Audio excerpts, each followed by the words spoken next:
And a pleasant good afternoon, ladies and gentlemen, wherever you may be listening to us, coast to coast and around the world here on the Hawkeye Radio Network. Mother Nature has decided to shine her bright light on the city of Jacksonville and Duval County as the Iowa Hawkeyes will be back in action for the first time in 8 days. Also take on the Jacksonville Dolphins in the first of a doubleheader as part of the UNFJU Classic. Good afternoon, greetings and salutations. Victor Anderson here from the Pruitt Softball Complex. The Hawkeyes are full of energy and high spirits, number one, because they're getting to play softball for the first time since last Friday in Leesburg. But number two, more importantly, they are very excited to actually get a chance to play here in this beautiful city of Jacksonville, Florida. They were supposed to play a doubleheader yesterday versus North Florida. The two games turned into a single game that was supposed to have a 7:05 first pitch. But then Mother Nature said, nah, y'all not going to play tonight. So that game on Friday was canceled. They will play a single game tomorrow afternoon after their regularly scheduled game versus the Harvard Crimson. Hawkeyes come in 4-3 on the season. Hawkeyes snapped a 3-game losing streak with a victory versus Liberty last Friday night in Leesburg. And the Hawkeyes have been finding themselves consistently loud on the offensive side by 3 freshmen. All of them will be batting at the top of the order. Of course, we're talking about Jenna Young, Sujin Berry, and Devin Bowman. That will be the top third of the Iowa order for this afternoon's first game of the doubleheader versus Jacksonville.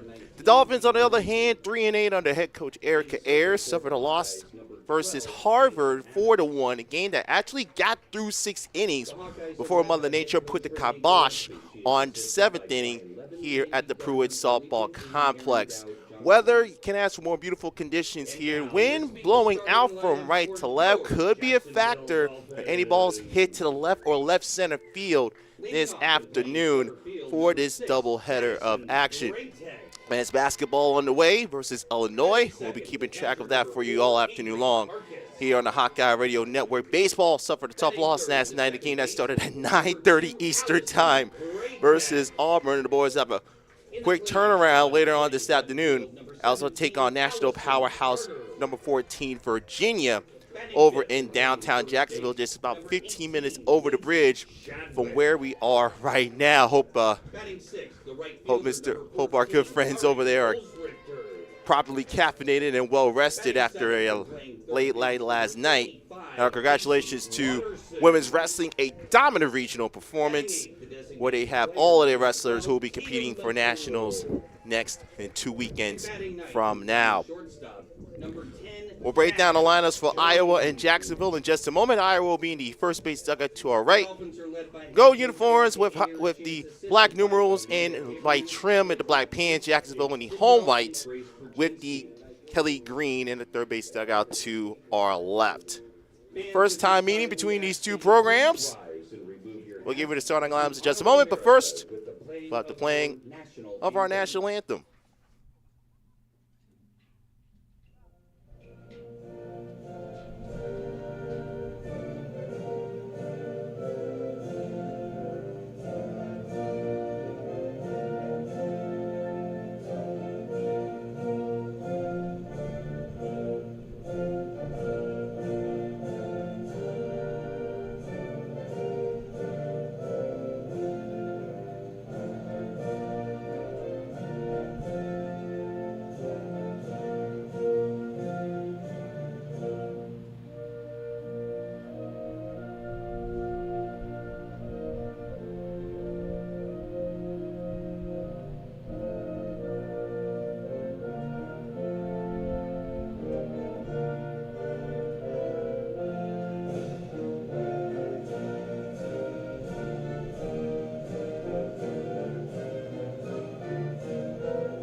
we're set to go on this Saturday afternoon. Glad that you're with us wherever you may be listening, from Jacksonville to Johnstown and all points in between, here on the Hawkeye Radio Network. Victor Anderson, glad that you're with us here at the Pruitt Softball Complex.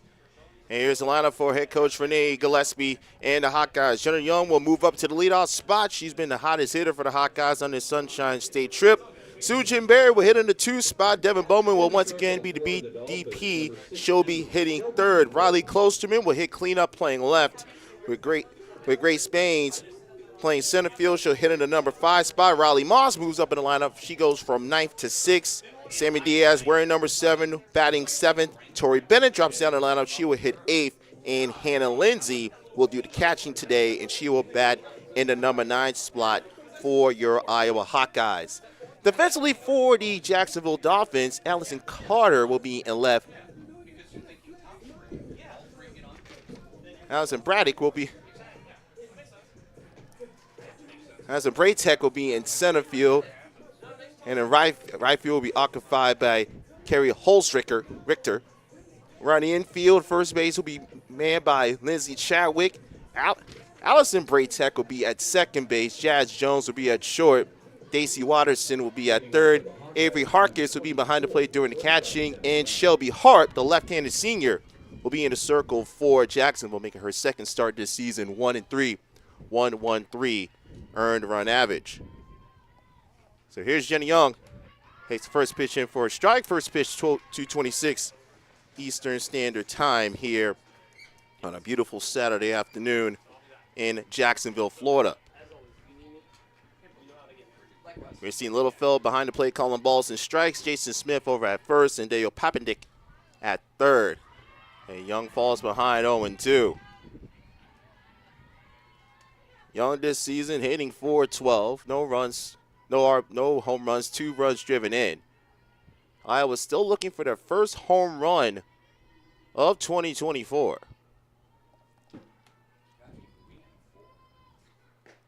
Harp 0-2 misses his target, a little bit low, 1 ball and 2 strikes.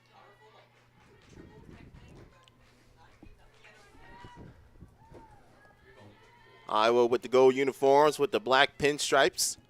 The black pants and the gold pinstripes. Jacksonville on the home white with the gold trim down and low inside. Counts even, 2 balls, 2 strikes. Nice Hawkeye contingent over to our right. Well, I got a chance to catch up with a lot of them last night with the scheduled doubleheader being changed to a single game on Sunday. 2-2 for Jenna Young. Lays it upstairs and has worked to count full.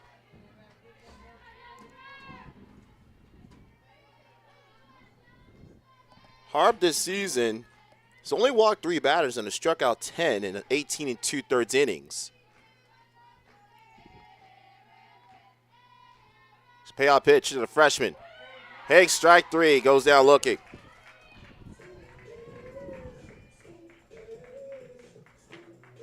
So down goes Jenna Young. Battle back from being down 0-2. Well, struck out. Third baseman number 11, Sujin Berry. Here comes Sujin Berry, steps to the plate. Berry leading the Hawkeyes with 6 runs driven in, hitting .348.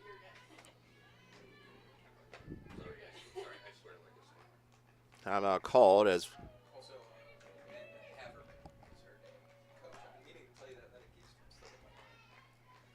look over towards the dugout with Erica Ayers in her 7th season at the helm.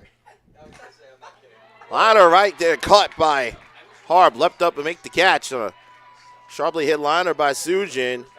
2 down for the Hawkeyes in the first. And I'll bring up the designated player, Devin Bowman. Number 95, Devin Bowman.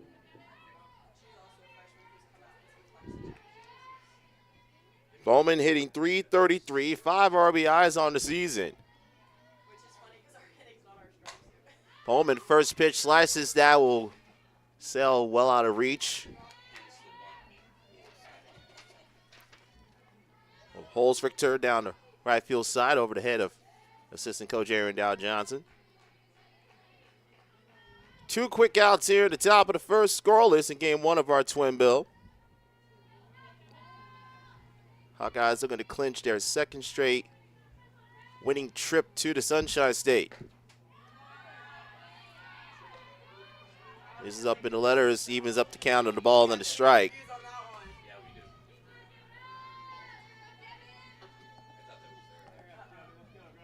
Harper's given up 13 runs total, but only 3 of those were earned. Thus the low ERA, which goes down by every single pitch and has to count down 1 and 2.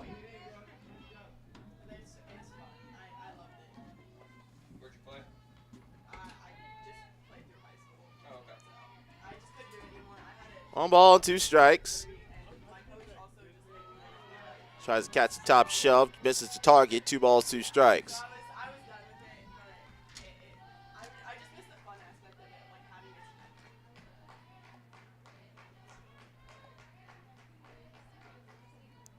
Rookies at the top third of the order. Harp has handled the first 2 very well. And has a 3-2 count to Devin Bowman. With Bradley Klosterman on deck.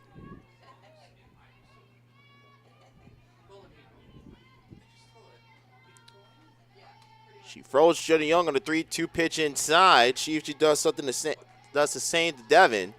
Harp will ask for time, make sure that she and Hark is on the same page.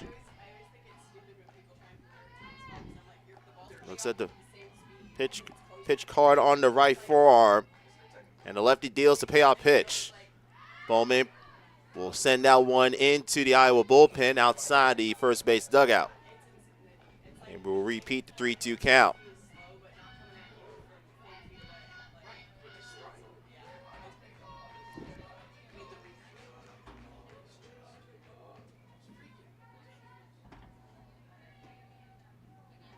Count stays 3 balls, 2 strikes. Bowman trying to set things up with 2 outs for the veteran Klosterman who's on deck.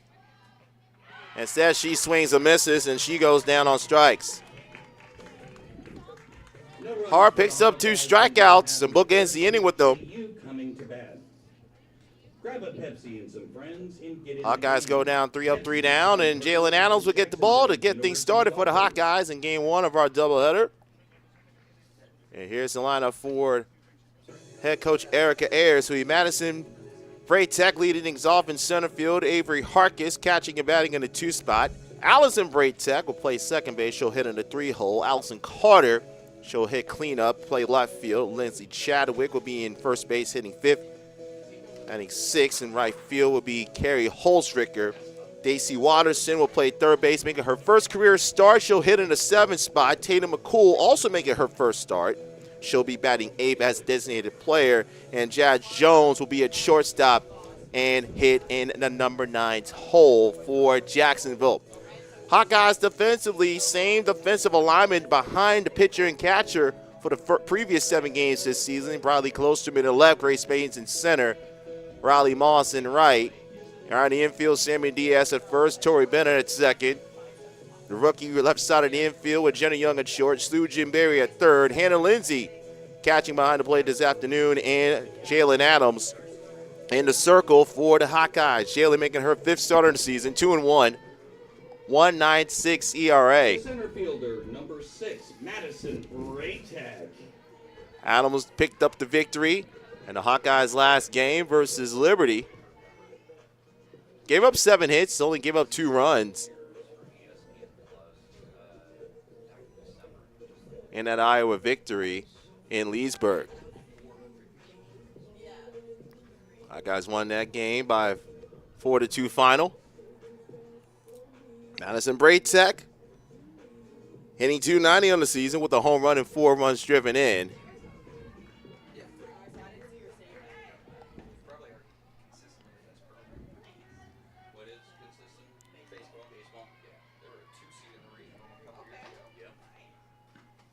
Braytek takes the first pitch in for a call strike.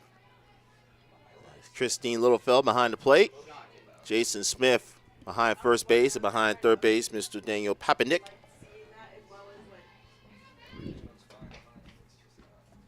One good.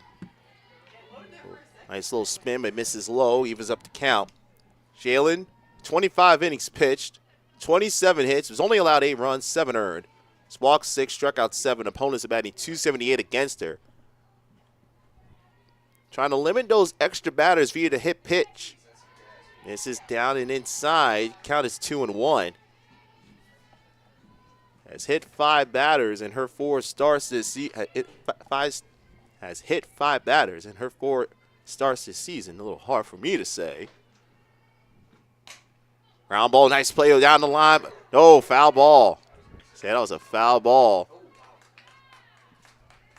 Christine Littlefield was right there and quickly said that ball bounced foul right before Sujin Berry could get the glove on it.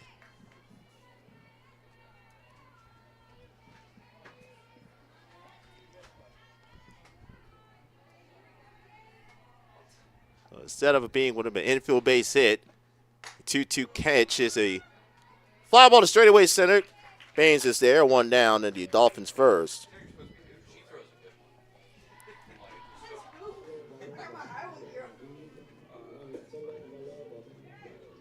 The catcher, number 4, Avery Hawkeyes. Brings up Avery Hawkeyes.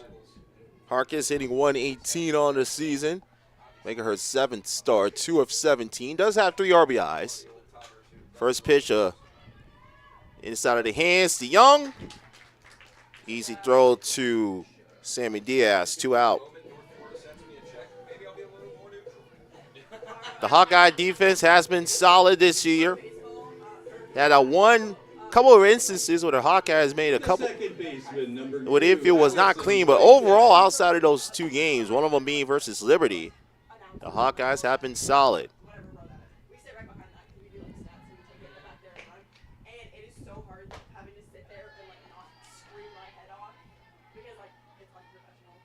Allison Braytek to the plate.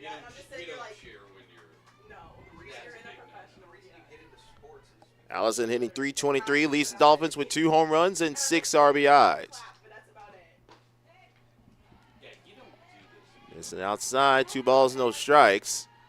And Hannah Lindsay will come on out and have a little conversation with Jalen Adams.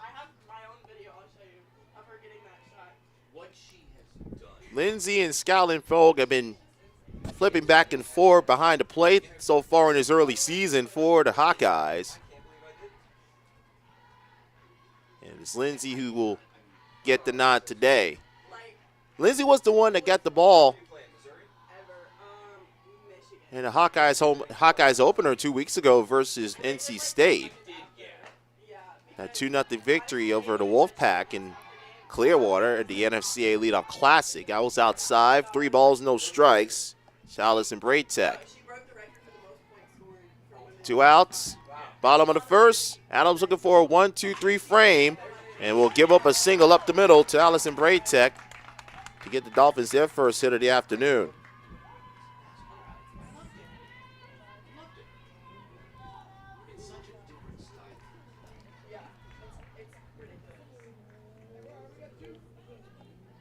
So 2 down, here comes Allison Carter. The left fielder, number 17, Allison Carter.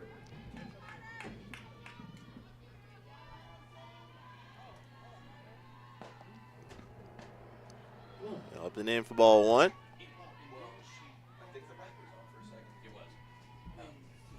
Carter hitting a .185. Does have a home run this year. And the wind blowing out towards left, blowing in from right center. And Adams gets that one called for a strike. He was up to count. Allison Braytek at first, 2 down. Hawkeyes went down in order in the top of the first versus Shelby Hart.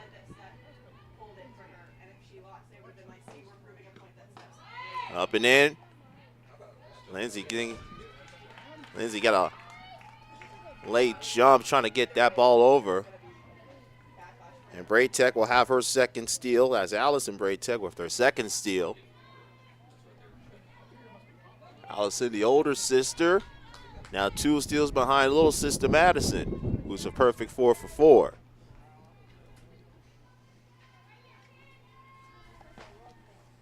1-2.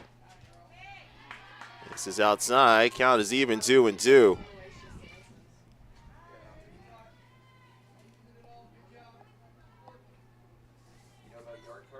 2 balls and 2 strikes, 2 down, and the Dolphins first. Fouls that one off. Back to the screen.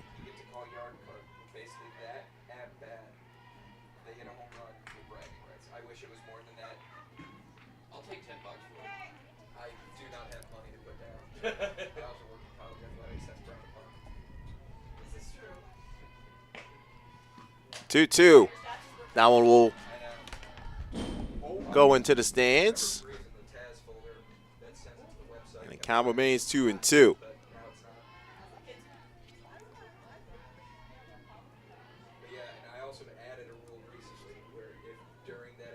Dolphins trying to snap a 3-game losing streak.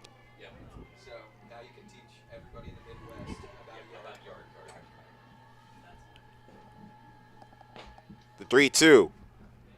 Roller back to Diaz, but foul.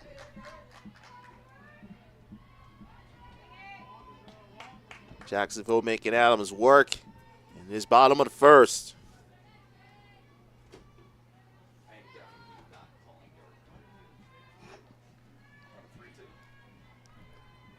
Still 3-2. Down a low, ball 4. So Carter gets the free pass. Dolphins put something cooking with first and second. The first baseman, number 18, Lindsey Chadwick. That brings up Lindsey Chadwick. Chadwick this season, 1 for 11. Making her 4th start on the season for the Dolphins.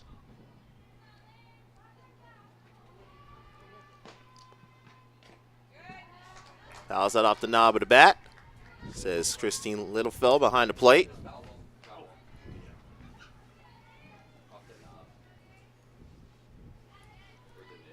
Adams picked up 2 quick outs. Gave up a 3-2 single to Allison Braytech to walk Allison Carter. That one will go foul behind us to our left. Makes the count no balls and 2 strikes. How long have you been in Iowa? This is my first year. I'm a sophomore. This is my first year. You're a sophomore. Yes. No, I just figured you. Adams looking to keep the Dolphins off the scoreboard and extinguish this 2-out threat. We'll have to wait one more pitch before she does so. 1-2.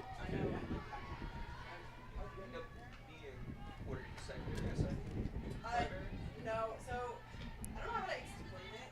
Like, there's basically we have SIDs for almost every sport. So Another 1-2 for Jalen. I'm like, A little bit outside, 2-2. technically primary. Because my boss has like a different title. Hawkeye faithful down to our right. Thought that should have been called strike 3. Yeah, but as I said, Adams hasn't been missing by much. technically the SID for both of those. 2-2. That one gets And I have like higher. slapped outside the third base box. They're not like food bosses, and then there's the bosses. It's kind of like a higher Had to- rank. Had to scamper out of the way. The coach, Jake Sidwell. Count remains 2 balls, 2 strikes. 2 Dolphins on base. 2 out here in the bottom of the first. And then we have Adams deals, misses down low, 3-2. and then we have the full time, which are like our bosses over each of our sports. And then there's like the bosses. It's kind of like the Holz Richter on deck. range from like sophomores to like graduates. And then like Runners and going. Barry gets the 2 bouncer, steps on third to force out Braytech, and Adams is able to work her way out of the threat. Gives up a single and a walk with 2 outs, but nothing doing for the Dolphins. No runs on 1 hit, 2 left on base. We're through a full inning. Here in Jacksonville, Hawkeyes and Dolphins scoreless. You're listening to Iowa Softball from Learfield. Relief in sports performance. For more information about Shinatri Chiropractic, please visit www.shinatridc.com.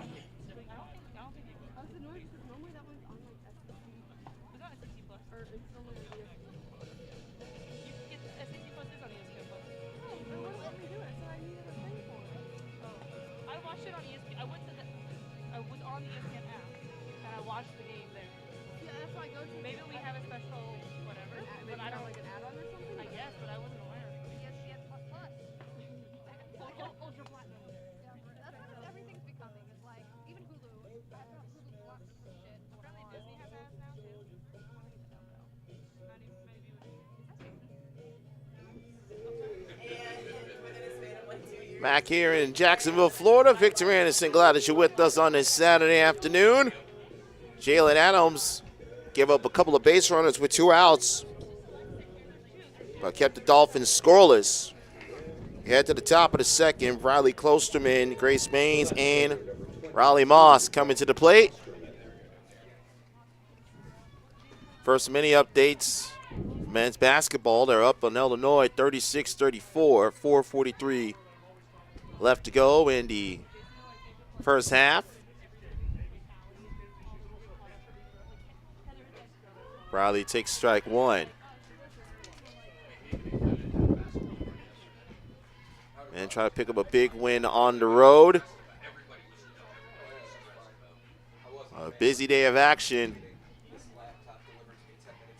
for the Iowa Hawkeyes.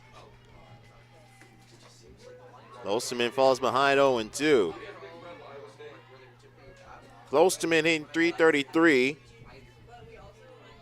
4 runs driven in. Again, the Hawkeyes still looking for their first home run of 2024. BK behind 0-2. This is up at high, 1-2. We've seen Hart be ahead of these Hawkeye hitters in the first, but then they try to nibble, trying to catch the top of the zone. They've found themselves in 3-2 counts twice, but she struck them out in both of those instances.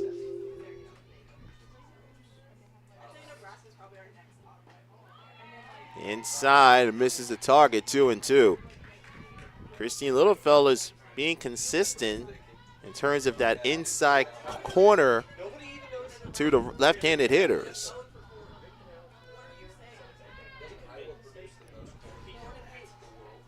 Two-two to number 22 for the Hawkeyes. Slow roller, bobbled by Jones, and will have no play.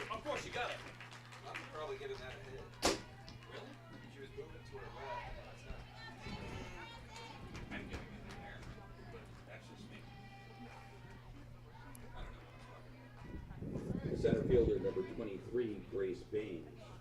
So Grace Baines will hit with Klosterman on base. Grace hitting an even 300 this season. And again, Hart with the first pitch strike.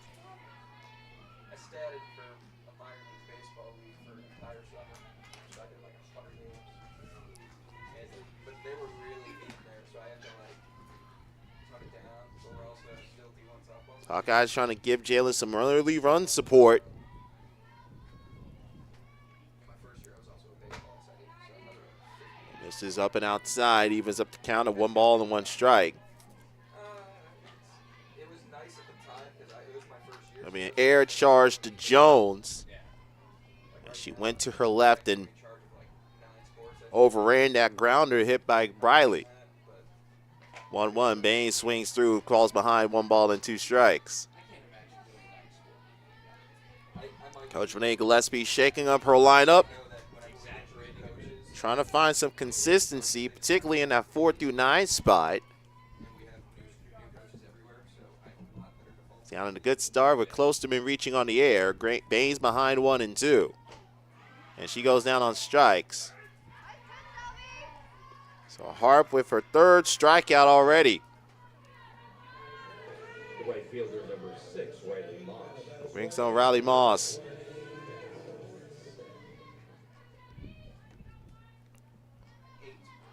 Riley hitting .333 on the season.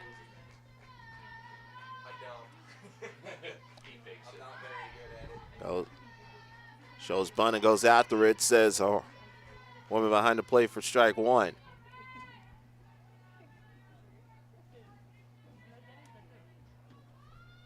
Harper one other start this year, went 6 innings versus UNC Wilmington last Saturday. Gave up 6 hits, 3 runs. and 2 earned. It's ahead 0-2 to Moss. She had 5 strikeouts in 4 innings versus Sanford. Looking to pick up her 4th already. Oz pops that one up. And up just over to our left.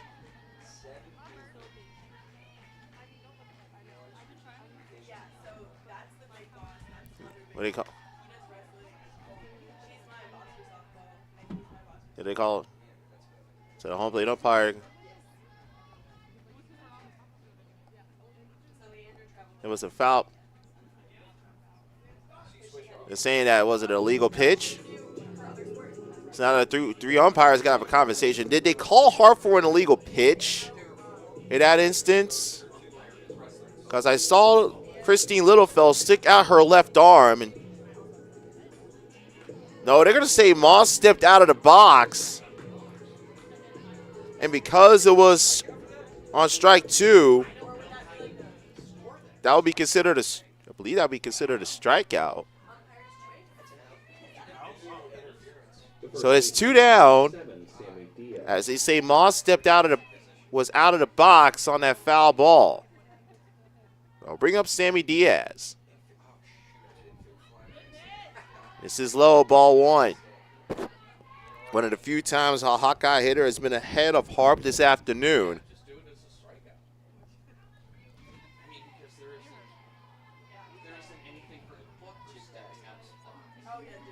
Sammy hitting .211 with 2 runs driven in. And Diaz finds herself ahead, 2 balls, no strikes.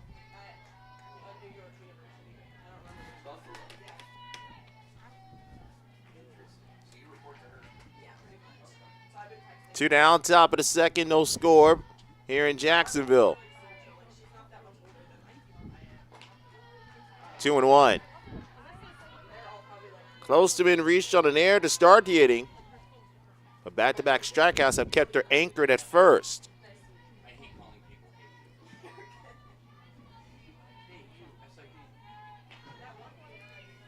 Two balls and a strike to Diaz. Diaz drives that to right. Holzrichter is there, makes the catch, and that retires the Hawkeyes in the second. Iowa can't do anything after the Jones error let Klosterman reach. No runs, no hits, 1 error, 1 left. We'll head to the home second, still scoreless. You're listening to Iowa Softball from Learfield. And can get you back on the road to recovery. For more information, visit joionline.net. JOI, official sponsor of JU Athletics. Love you, Jay. We'll be back together.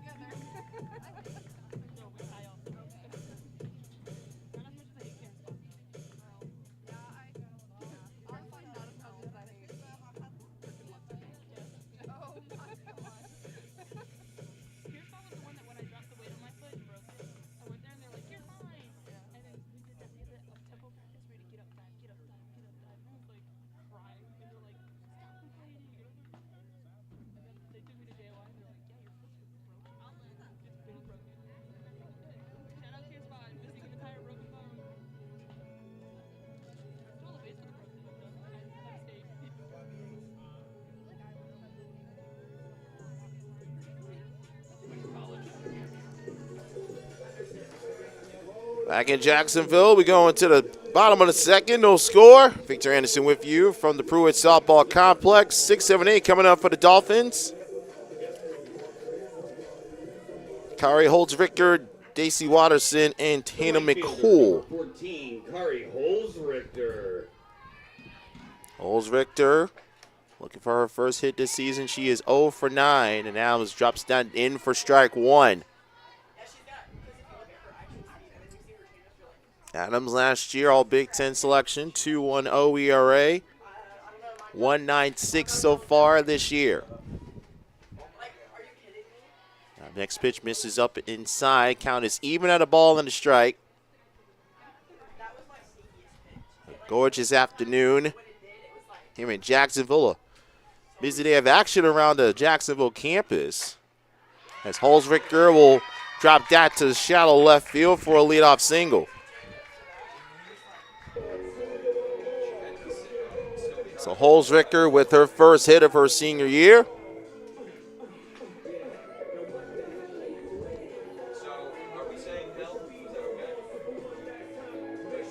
So now Daisy Watterson, The third baseman, number 55. who's been used mainly as a pinch runner in 4 games this year, will make her first career start of her first career at bat as a Dolphin.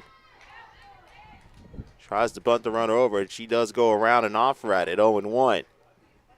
I would say it's not clean because that just said it. Diaz and Barry They're supposed to download all clean songs. charged in anticipation of the bunt.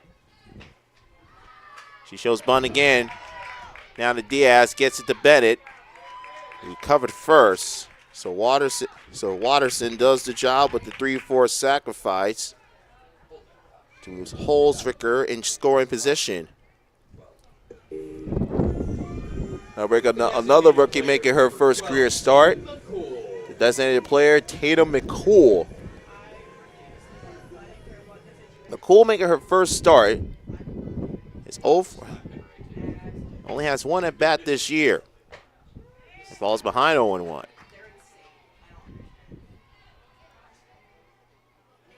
Wind briskly swirling,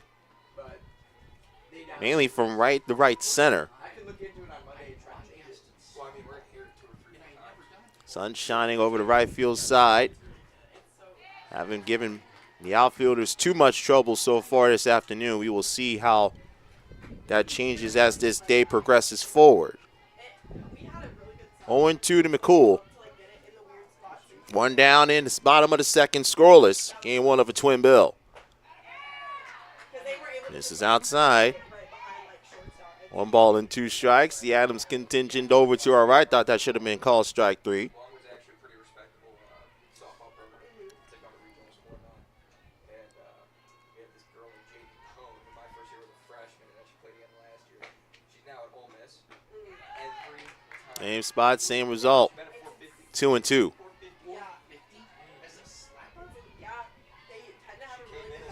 They switched her to a lefty. 2 balls and 2 strikes to McCool, but Jazz Jones on deck for JU.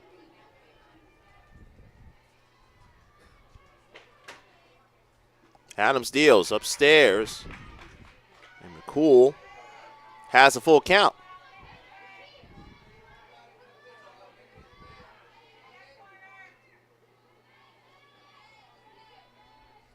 Adams again working very briskly in the circle and picks up the strikeout. Down goes McCool swinging, 2 down. Now bring up the shortstop, Jazz Jones. The shortstop, number 10, Jazz Jones. So 2 up for Jones. Jones 1 for 19 this season. First pitch to Jones is up, ball 1. She's a freshman and she's starting shortstop. Yeah. She's good defensively. Pair of rookie shortstops for both teams today. Jones for JU and Jenny Young for the Hawkeyes. 0-1 catches down the corner, 1 ball and 1 strike. Jones from Punta Gorda, Florida. Defensive MVP her junior year. Ball and a strike. Adams sends. Jones fouls on off the end of the bat. Makes it 1-2.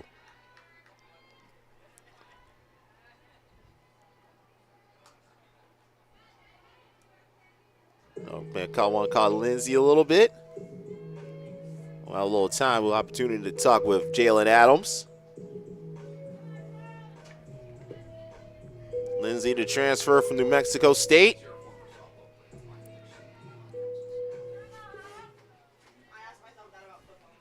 Christine Pats has hand on her right shoulder, make sure she's okay. The 1-2 from Jalen.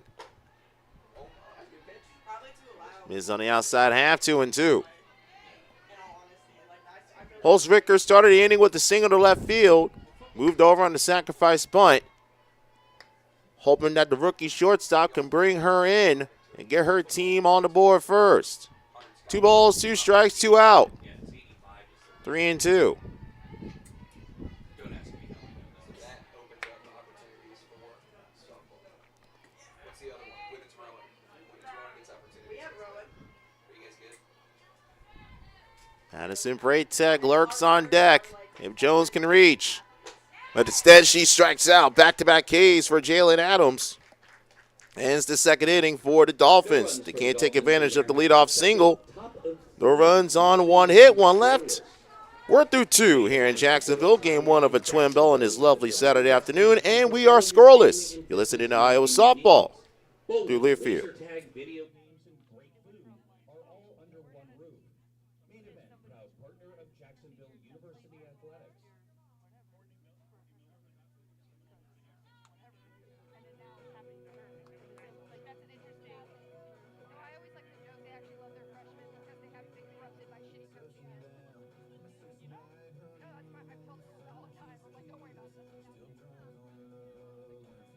dad here always.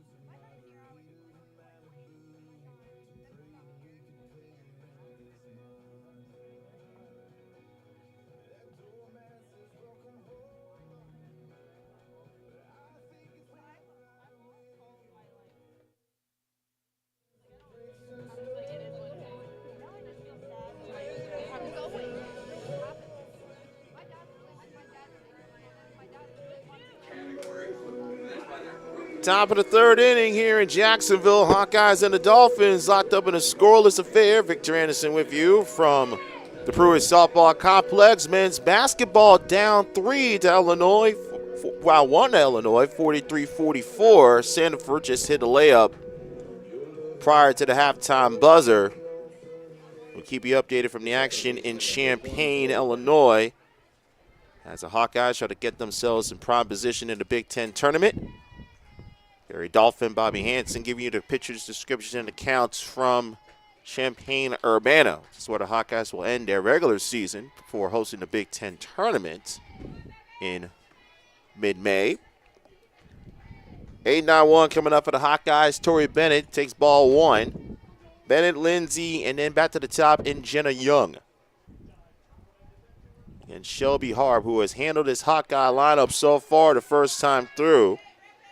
He's only allowed 1 base runner on an error to lead off the second with 4 strikeouts.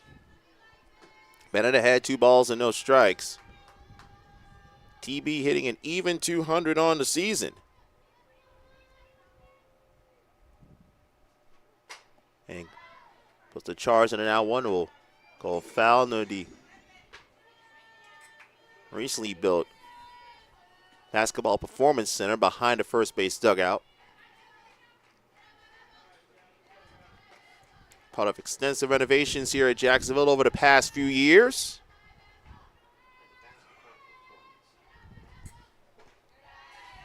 This is outside, 3-1.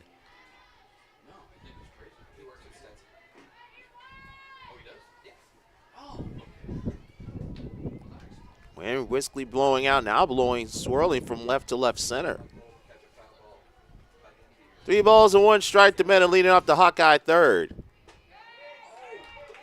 This is outside, ball 4, so Adams may have been getting a little squeeze in the first 2 innings, and now it's Harp that's getting the boa constrictor on the outside corner. Bennett with the leadoff free pass. And I'll bring up Hannah Lindsay, still looking for her first hit as a Hawkeye. Lindsay 0 for 5 this season. Did have a great at-bat in her late inning versus Liberty last Friday. Drives that to deep center. But Madison Braytech will let the wind knock that one down. Round number 1. That wind started blowing in at just the time the ball left Lindsay's bat. So Lindsay's foul 0-6 in the Iowa black and gold. Back to the top of the order in Jenna Young. Lena Young was down 0-2, worked the count full, and struck out looking versus Hart. Young swings into the first pitch. That slices to left field, and that will go foul out of the reach of Carter. Defensively for the Dolphins, Carter, Madison Braytech, and Holstricker, the outfield from left to right. Chadwick, Allison, Bray Tech, Jones, and Watterson, the infield from first to third. Hawkeyes doing the catching behind Harp. That's 4 strikeouts through 2+ innings in the circle. Young again to center. And again, Madison Bray Tech camps under it. 2 down. I don't know if it would have changed anything. The first one was a little bit more. The last 3 half innings, the teams have gotten the leadoff hitter on. But the previous 2 instances, they have not been able to push that runner across. And the Hawkeyes in danger of making it an imperfect 3 for 3 if Sujin Berry can't get something going with 2 outs. Berry ahead 1-0. They were fine. They honestly, in the first game, they were getting no hit through 5, and then they beat Manhattan somehow. And then Berry lined out back to Harp, who had to leap up and make the catch in the first. I was here for part of it in the defense basket. Also over to Young, and another one that's bounced away from the shortstop Jones, and Bennett will go over to third.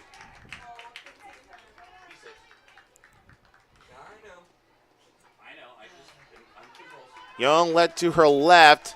Ball looked like it may have kicked off, caromed off her left shoulder. Bennett capitalizes, goes from first to third. So now we will see our first appearance for Dolphins head coach Erica Ayers in her 7th season at the helm. Second air for Jones this afternoon, and the first big opportunity for the Hawkeyes. First and third, 2 out with Devin Bowman to the plate.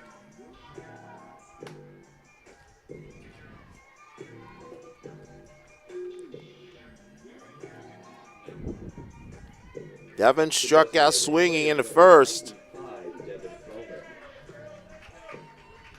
See it, Coach Gillespie and assistant coach Aaron Dow Johnson elects to put Sujin in motion to take out that force at second. Low, nice pick behind the plate by Hawkeyes.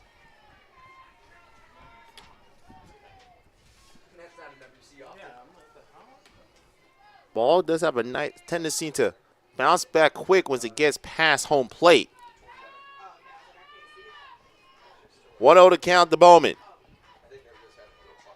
Evans swings, fouls out one off, and that one caught Hawkeyes on the left arm. Hawkeyes.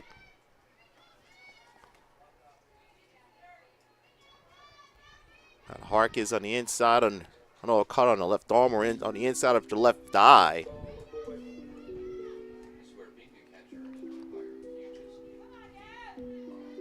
Fouled off of Devin's bat and caught Hawkeyes. You see you're down on one knee. Kind of favoring that left side. Saw Lindsay get nicked on the foul tip in the bottom of the second off her right shoulder. Count is square, 1-1. Pair of Hawkeyes at the corners, 2 down. Upstairs, 2-1. Almost an errant throw by Hawkeyes. And that ball kicked away from the lefty. Bennett would have been bolting for home plate.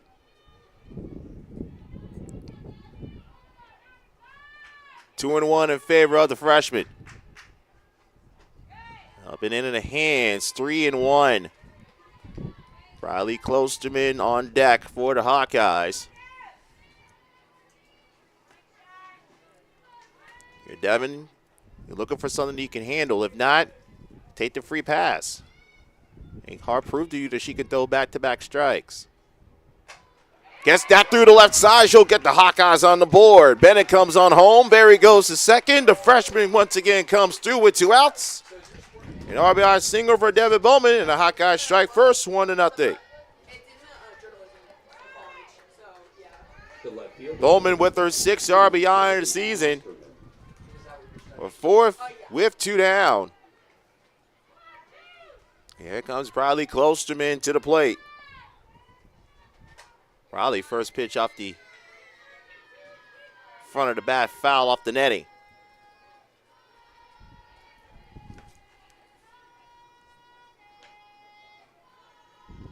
just feel the Hawkeyes are kind of due for a big inning and hoping BK can come through in the situation with 2 on and 2 out. No one to dirt. Sujin retreats back to second without a Hawkeyes throw. Makes the count a ball and a strike. Klosterman reached on an error by Jones to start the second. And that's as far as she got, as the Hawkeyes could not even move her to scoring position. Klosterman, a little cue ball. And Klosterman gets tagged along the first base line by Chadwick. Didn't want to take a chance to let that ball curl foul. Applies the tag and ends the inning for the Hawkeyes. But Iowa strikes first in the Devin Bowman RBI single. 1 run, 1 hit, 1 error. 2 Hawkeyes left, 2.5 complete in Duval County. Hawkeyes lead 1-0. You're listening to Hawkeyes softball from Learfield. If you don't see a pit, it ain't legit. Bono's Pit Barbecue, official sponsor of JU Athletics. Like the way she looks like the way her hair is, and like her buffer mannerisms, it like weirds me out. I feel like it's the adult. There might be her out there. Can you see the one that looks like me?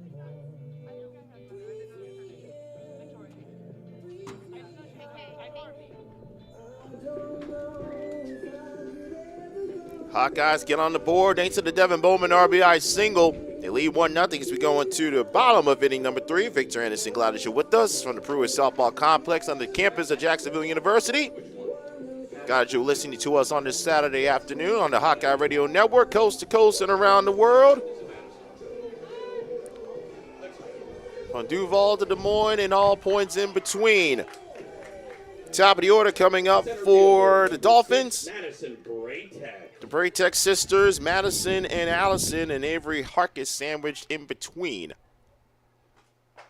Jalen Adams ahead 0-1 to Madison, who flew out to Grace Baines to lead off the JU first.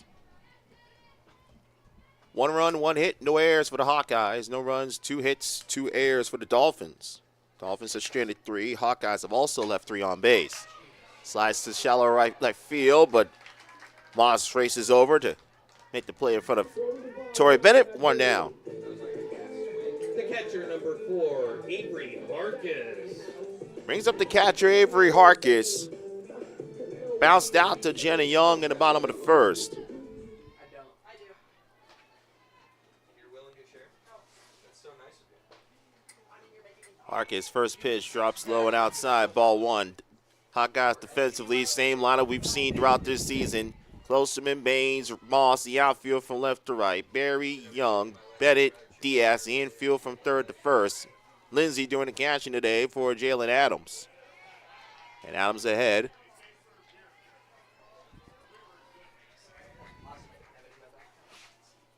I got a piece. I know, but I'm just seeing for Actually, count as even the ball in the strike. My apologies. Got ahead of myself there. Yeah, our next game. Ground ball to short. Young makes a routine 2 out. Young has retired 5 in a row after giving up the Holzrichter single to lead off the second. So 2 down for Allison Braytech. The second baseman, number 2, Allison Braytech. Braytech singled up the middle with 2 outs to start the best Jacksonville opportunity in the first. Takes that inside of the knee, over the knees for ball 1. It's the first time that the Dolphins and the Hawkeyes have done battle on the softball diamond. Iowa 14-8 all time versus current members of the A-Sun Conference. Conference has seen its landscape shift over the past few years. Members coming in like West Georgia will be joining the league next year. Kennesaw State will be exiting the league. Jacksonville, one of the longest tenured members of the Atlantic Sun. 2 balls and a strike to Allison Braytech. 2 outs in the bottom of the third.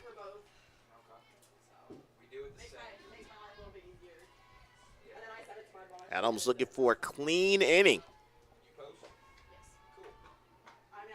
And went outside, 3-1. Looking for my gifts, trying to figure out how to phrase things. And Adams is allowed 2 hits.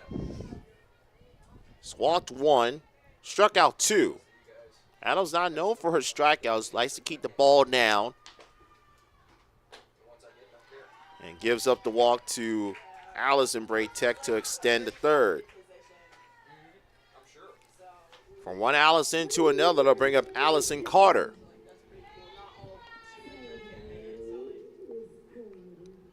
The left fielder, number 17, Allison Carter.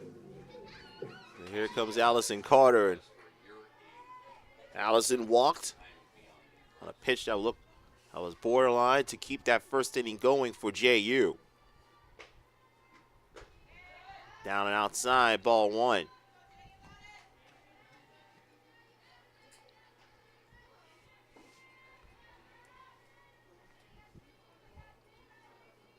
We were a little concerned with the Hawkeyes, how they would perform after actually getting to be on the field and playing after being close a couple of times and getting rained out. Bouncer back to Diaz, and she will dive head first and will get the glove on the outside of the bag to win the race and end the inning.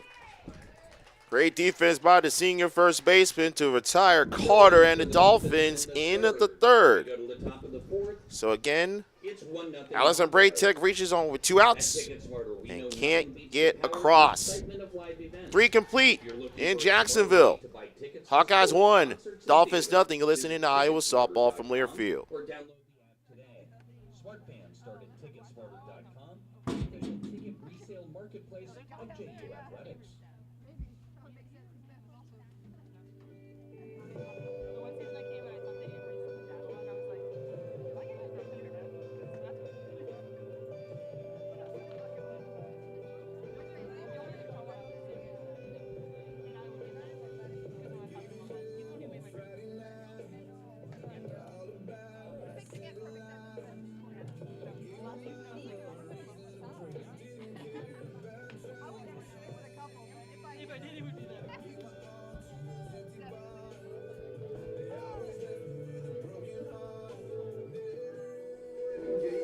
While we get a moment before we start the top of the 4th, we want to send our congratulations to the number 2 ranked Iowa women's wrestling team, as all 15 of their regional participants qualified for the National Collegiate Women's Wrestling Championships yesterday and claimed the Region 5 title in the process. Had champions in 6 different weight classes. 11 Hawkeyes reached the finals. And in 3 different weight classes, it was a Hawkeye battling a Hawkeye for the title. Emily Gonzalez with the win championship of 111 pounds, knocking out teammate Sterling Diaz.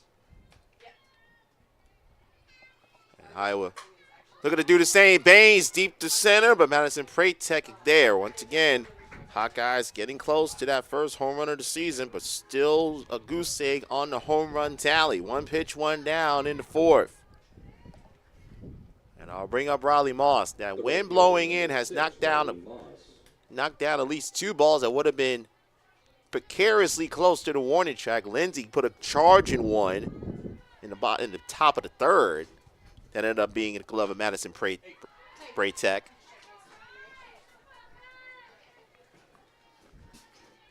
Riley struck out back in the 2nd versus Harp.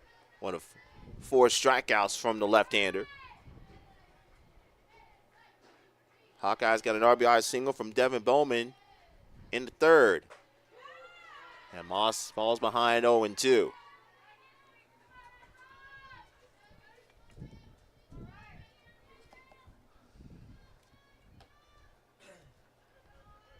To count to Riley Moss, 1 down in the 4th. Iowa lead 1-0. This is outside on the corner. 1 ball and 2 strikes.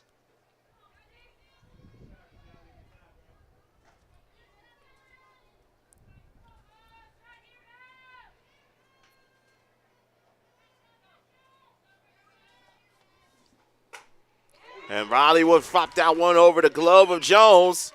And Riley Moss has a 1-out single. Strong contact off the bat of Riley Moss. And she has the Hawkeyes second base hit this afternoon, and here comes Sammy Diaz. The first baseman, number 7, Sammy Diaz. Diaz flew out to right to end the Iowa second. Doesn't get the bunt sign, goes ahead 1-0.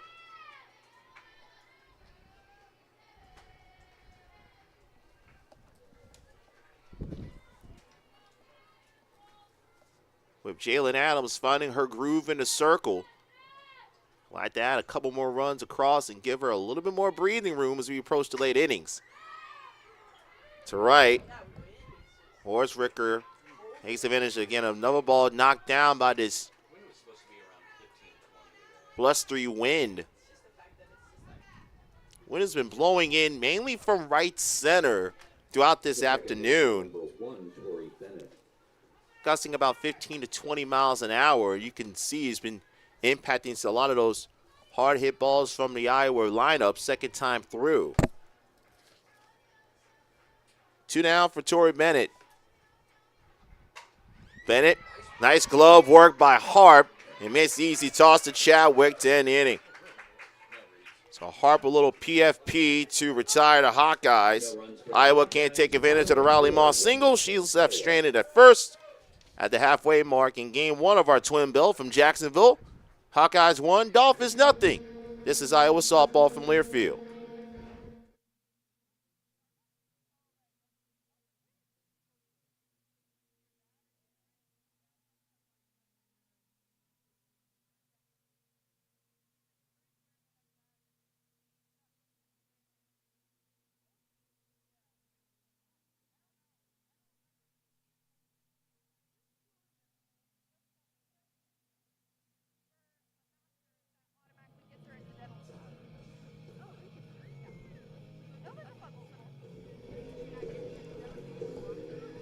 Busy afternoon of action today, busy afternoon of action tomorrow around the Hawkeye Nation. Started with women's basketball, looking to shake off the tough loss in Bloomington versus Indiana. Also take on the Fighting Illini of Illinois. Rob Brooks and Tim Freedy will have the action from a sold-out Carver Hawkeye Arena.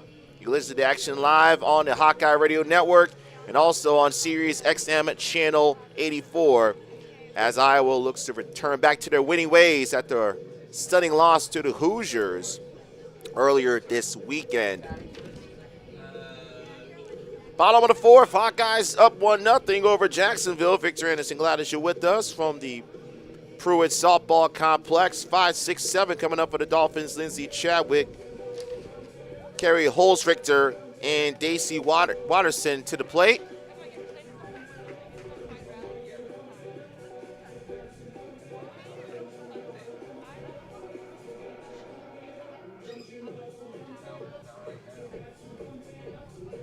Looks like we have a new Hawkeye. It appears that we have a new Hawkeye behind the plate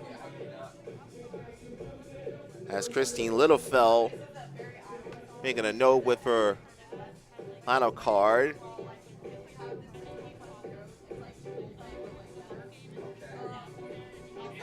And that is Skyline Pogue taking over behind the plate.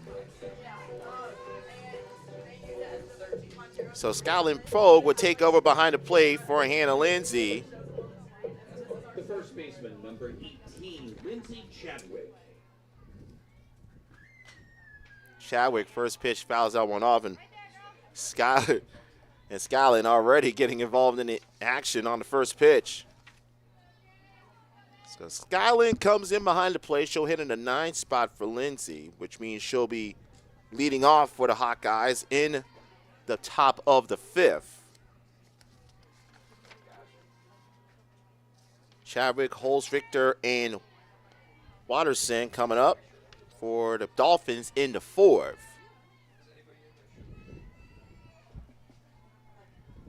One ball on the count to Chadwick. Hit to a fielder's choice with first and second to end the first. Down and inside, 2-1.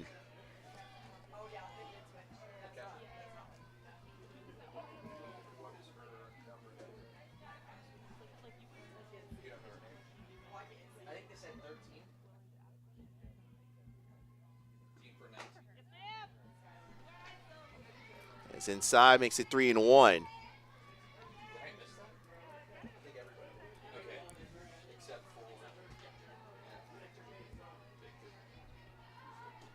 3 balls and a strike to count to Chadwick, leading off the Dolphins 4. Chadwick will lift that one in between the batting cages and a Dolphins dugout on the third base side. Iowa in the gold tops, Iowa in black trimmed with white, and the black and gold pinstripe pants. 3-2. That one will go towards the first base side. Here the Basketball Performance Center. Jacksonville in the home white. JAX with the green and the old gold trim.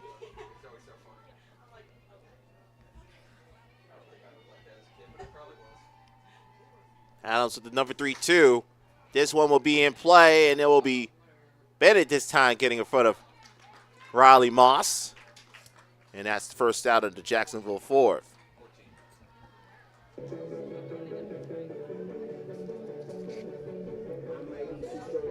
So Holzrichter now to the plate. She has the last Jacksonville base hit. That was a leadoff single in the second. Since then, Adams has found a rhythm. She's retired now 7 of the last 8 she's faced and is ahead 0-1 to the senior right fielder. Holzrichter was 0 for 9 in this season before picking up that single to lead off the second, making her only her 5th start this year. Well, it's outside, evens up the count at 1-1.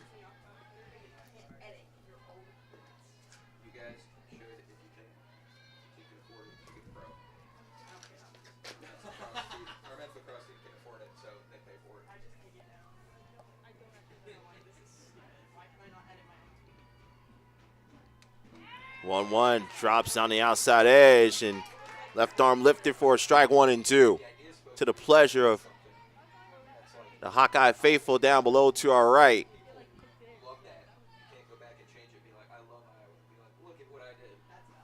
1-2, just got a piece of that, and you see that quick return, and Skyland will have a chance to talk to Jalen Adams before the 1-2 pitch to Holzrichter.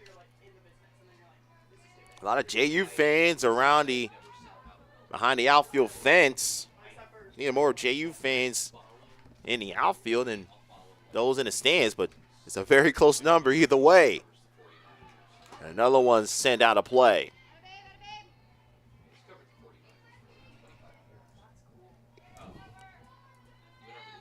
Mother Nature has wreaked havoc on the Hawkeyes schedule. The last 5 scheduled games have been canceled due to rain and inclement weather.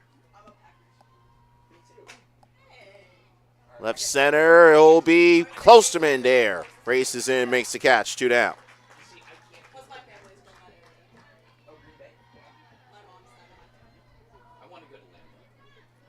So 2 down.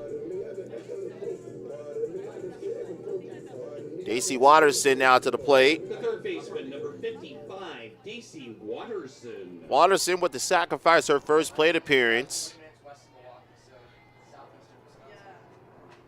Watterson isn't in for ball 1. Hawkeye fans hung out at the team hotel last night as one of the planes from Naval Base sails overhead. Impromptu flyover, we guess. I guess he didn't get the memo about when first pitch was today. I guess better have a late flyover than no flyover at all, I guess. 1-0 again will land again near the Performance Center. If they're going to let us know we're going to have a flyover, we need to make sure that we're in time with when that's going to be taking place.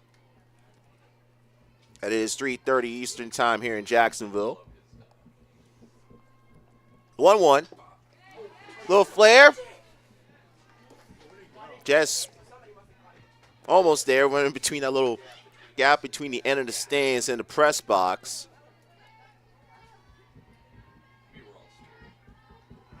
If they had a broom that I used to kind of take our field microphone, not that one had a shot at that at all. Who am I kidding here? Jammed inside, foul. Count stays the ball in 2 strikes. 1-0 Hawkeyes ahead in the bottom of the 4th. Jalen Adams doing Jalen Adams things in the circle. He's only allowed 2 base runners since the first inning. Oh my gosh, the last time. Misses on the hedge, 2-2.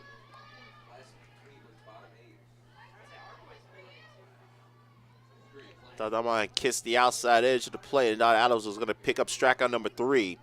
But instead, we'll have to deal one more pitch in his 4th inning for the time being.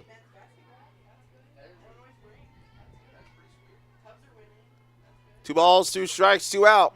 Adams to the pitch, and that one gets crushed. Best ball hit by either side today. It ends up being a long foul ball by Watterson. We give you an update from men's basketball, and right now, men's basketball up by 4 over Illinois, 54-50, 14:32 left to go in Champaign-Urbana. This is low, 3 balls and 2 strikes.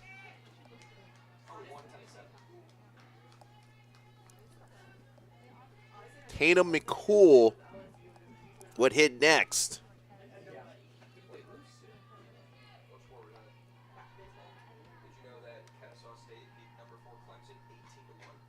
Hey, you look good, babe. You look good.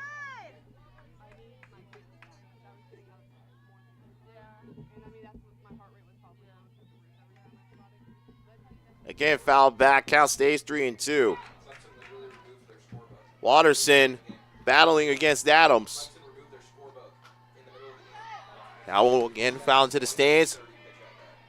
Also between a few Dolphins fans. Thought they had a chance to make the catch there. Nice black and gold contingent. Heavily chores on that first base on our first base side. 3 balls and 2 strikes. Up and in, ball 4. And the Hawkeye fans voiced their frustration on what they thought should have been strike 3. 3rd walk from Adams today. All of them have come with 2 outs. The designated player, number 12, Tatum McCool. So here comes Tatum McCool.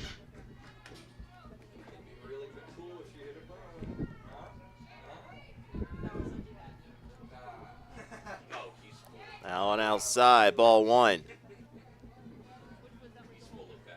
McCool struck out versus Adams back in the 2nd.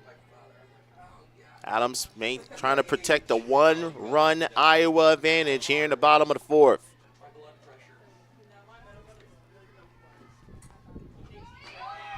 Runner goes, throw to 2nd. Got her on her. No, she's safe. She's safe, but Adams and Young is favoring her left arm, and she's down on the ground. I think the foot of Watterson caught Jenna Young either on the inside of the arm or on the forearm when she was trying to get the tag. The tag was there, but then as she was keeping that tag, the leg of Watterson hit Jenna Young, and she is still down on the ground. They're checking on her. Thankfully, she's upright. They're checking on Jenna to make sure she's all right. Athletic trainer Casey Landis checking on the freshman. The tag was there, but it was a slide from Watterson. Of course, 100% accidental. The leg was up. And it just so happened that's where the ball with the throw from Skyland went to Jenna Young.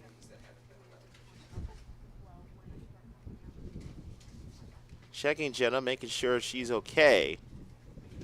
Actually, thankfully, it's not the arm. It looks like it's probably the face or the face or the cheek.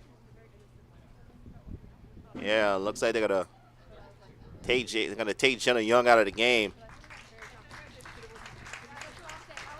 Fortunately, Jenna's walking up on her own power. Fans giving her a nice ovation. Now it will be Anna Streff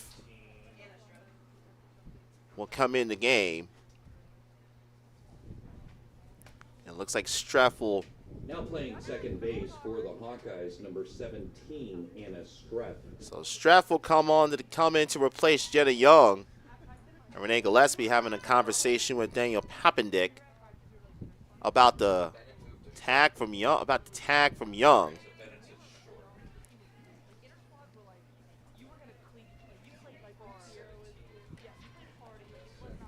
So Streff will be at second.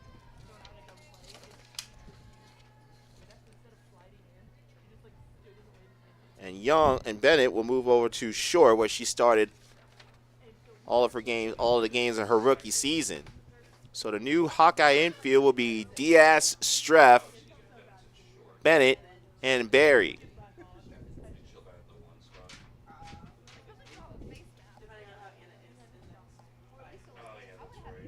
And Mandy Gardner will come on out and have a chat with Jason Smith.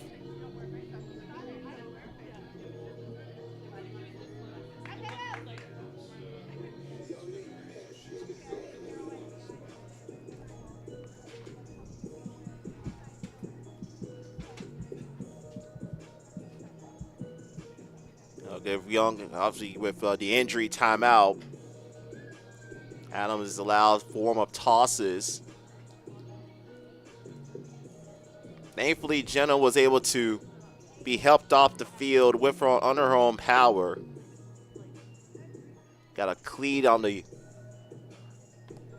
the forehead or the left side of her face, applying that tag to Watterson. And now we see Christine Littlefeld and Jason Smith having a conversation. Because Young had the tag, but then the ball fell out of the glove. And that's why Watterson was ruled safe. Hannah Streff in the game. She's at second base. Tori Bennett moves over to short.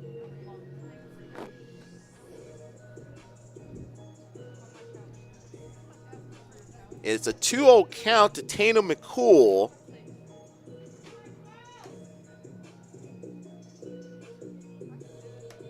Hawkeyes up 1-0 in the bottom of the fourth. Ain't got a long time here before we resume play here in Jacksonville.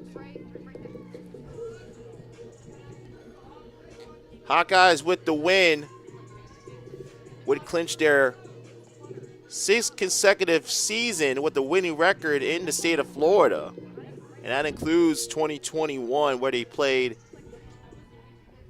all Big Ten games, had the first 2 weeks of the season in the Big Ten pod in Leesburg when he went 7-6. Back to action, and it's a 3-0 count. So the Hawkeyes without the services of their leadoff hitter and standout shortstop Jenna Young took an incidental cleat to the face on a slide by Daisy Watterson trying to steal second, and a Streff in the game at second base. Tori Bennett moves from second to short. 3-1 to count. Jazz Jones, the shortstop, waits on deck for JU.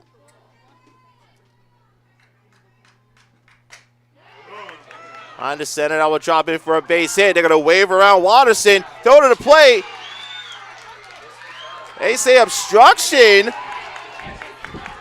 They call obstruction a Skyline Pogue. Watterson scores, and it's 1-1.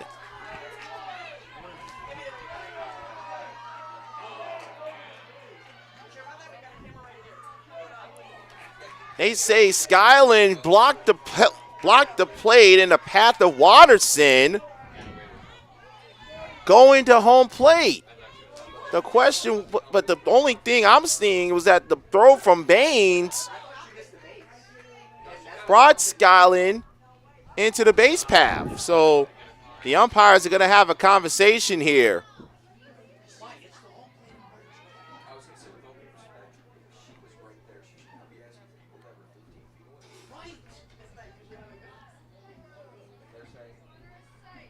Runner is safe, tied up at 1.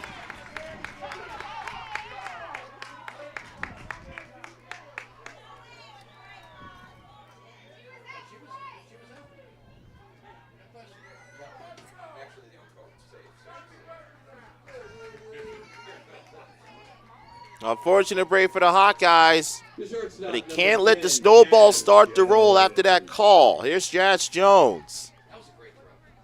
Yeah, we actually our host researcher saved it now. This is low ball one. So again, the Dolphins doing the damage with 2 outs. That was perfect.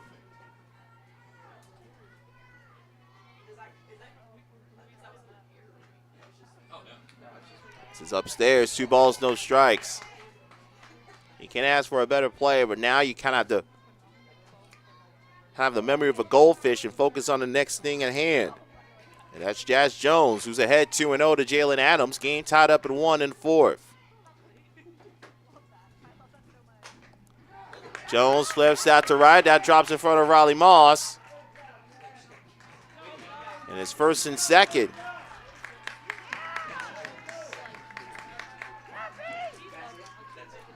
So 1st and 2nd, and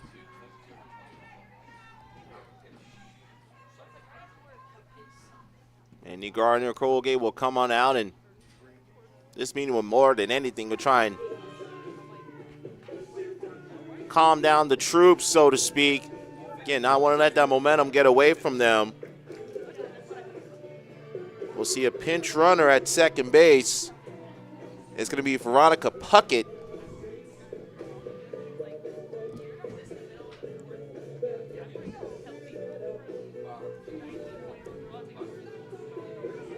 So Puckett on at second has the go-ahead run.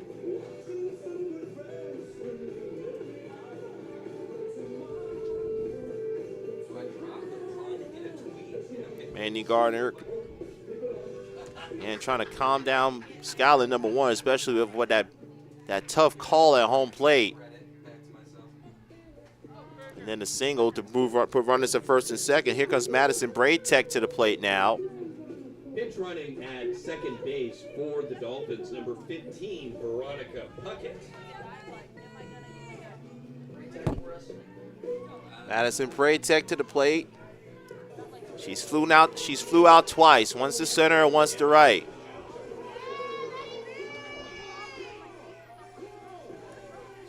The center fielder, number 6, Madison Braytech. Braytech to the plate. Go ahead run in scoring position with 2 outs here in the 4th. First pitch, pops it up. Diaz to the left of the first base bag, makes the catch and foul ground to end the inning. A tough sequence for the Hawkeyes. They lose Jenna Young. They let the go-ahead run scored on a questionable obstruction call, but only the damage is the 1 run. 1 run on 2 hits. No errors, 2 left. We'll head to the 4th new ball game in Jacksonville, tied up at 1. You're listening to Iowa softball from Learfield.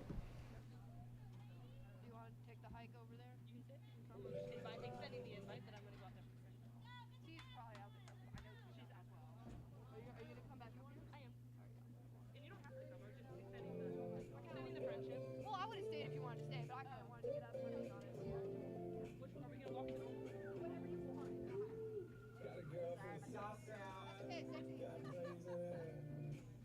Okay, sexy. They do.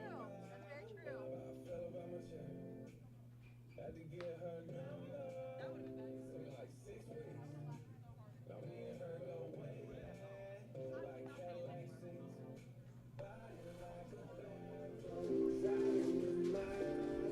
Go to the top of the 5th inning. Dolphins and Hawkeyes tied up at 1-1. It'll be Skyland Pogue, Anna Streff, Sujin Berry coming to the plate. And Skyland, you know she's thriving for this opportunity after the obstruction call from home plate in the bottom of the 4th to put the Dolphins on the board and tie things up at 1-1. Skyland this season 1 for 2. Your attention, please. Pinch hitting for Iowa, number 13, Skyland Pogue. So Skyland comes in. That hit came versus North Carolina Central 2 weeks ago in the leadoff classic in Clearwater.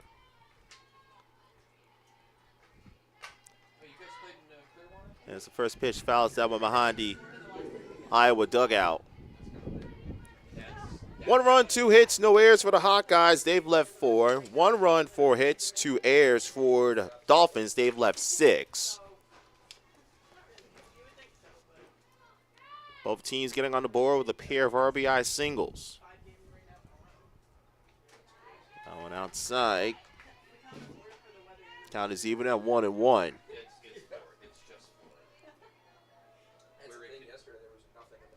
Game 1 of our doubleheader. Game 2 will be approximately 30 minutes after this one comes to a conclusion. We'll have all the pictures, descriptions, and accounts for you from the Hawkeye Radio Network. Scowling ahead, 2-1. They flew Charlotte on the first 2, and then we flew through Dallas. Yeah. But I got Whataburgers, that's all I care about. 2 balls in the strike to Scotland Pogue leading off the Hawkeye 5th. It's insane. But luckily we have like 2-hour layovers, so we've got like time. Deep to center again. Wynn knocking it down, and it's Madison Braytech who had to see that ball come in a little bit, come in more towards Allison. So now here comes Anna Streff. Again, Streff, for those of you who are joining us late, Streff is in for Jenna Young. Young got inadvertently hit on the left side of her face by a Watterson slide in the 4th, trying to steal second. So Streff comes in. Streff is now 0 for 3, and again, that win starting to cause some havoc as Allison Braytech has to read that ball, makes the catch, 2 out. The designated player, number 95, David Bowman. So Sujin, 11. so Sujin Berry to the play. Suyin Berry. Nice.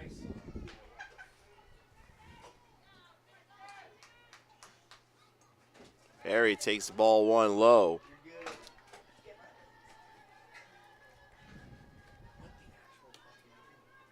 Hawkeyes have been in timeout call. It looks like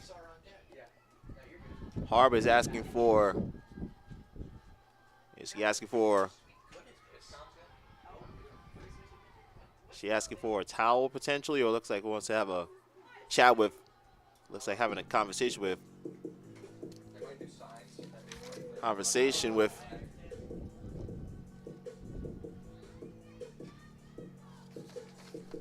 Coach Haberman, the pitching coach for the Dolphins.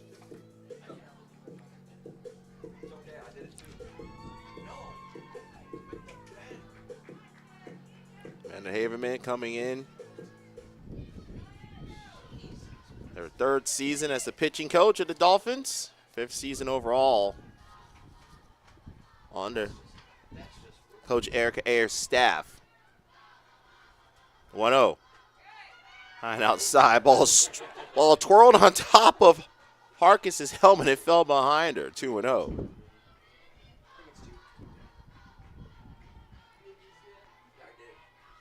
Two and 0 to the freshman Sujin Berry. Reached on an air in the 3rd. Also was lined out. 2 down, top of the 5th, tied at 1. Sujin was trying to cut that ball through this swirling wind here on a Saturday afternoon. Wind has been blowing consistently about 7 to 10 miles an hour. It's gusted up to 15, 20 miles an hour. And Berry takes ahead 3-1. Devin Bowman waits on deck.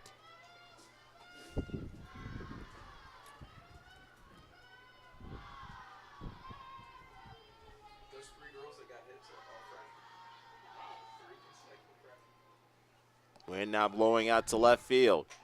3-1. Sujin gets a good cut but fouls it back, and it's a full count.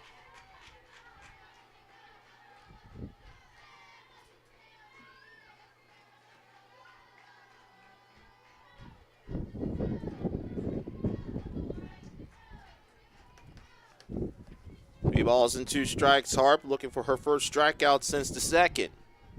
Has 4 this afternoon. Another pop-up.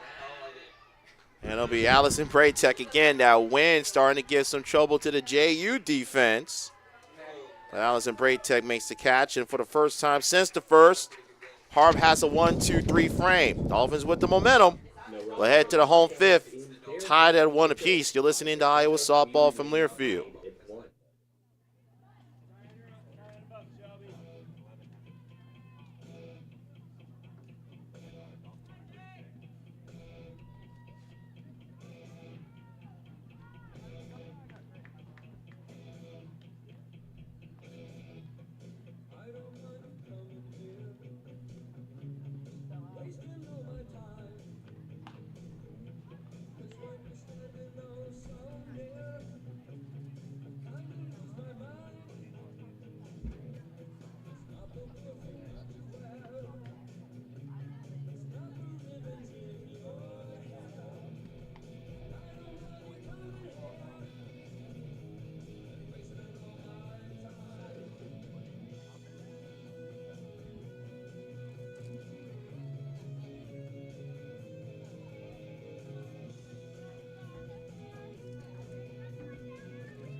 Back from the Pruitt Softball Complex, Victor Anderson with you. Jenna Young re-enters the game back at shortstop. Only missed one at bat. For the Hawkeyes, number 24, Jenna Young. Tori Bennett would down move back over to shortstop, so at second base. So back Hawkeyes back to their original infield.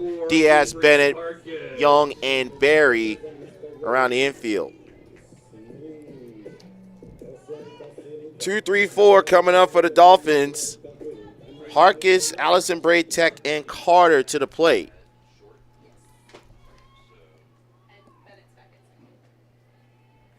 Hawkeyes 0 for 2. Pair of ground outs to Young. Goes ahead, 1 ball and no strikes. Nail-biter and Champaign-Urbana with men's basketball. Friday Fran McCaffrey's down 71-70. 7:51 left to go. Shallow center, and again the win, this time in favor of the outfield as Grace Baines makes the catch, 1 down. Rob Brooks, Bobby Hansen giving you the call from Champaign-Urbana. The second baseman, number 2, Allison Braytech. Allison Braytech now to the plate. Baseball will be having first pitch in just over an hour. About 15 minutes away from us. So take on Virginia. John Evans will have to call for you there. And of course, I'll have the action for you here to finish up game 1 and game 2 of the doubleheader with the Hawkeyes and the Dolphins. Allison Braytech has reached base twice, had a single and a walk. And is ahead 2 balls and no strikes.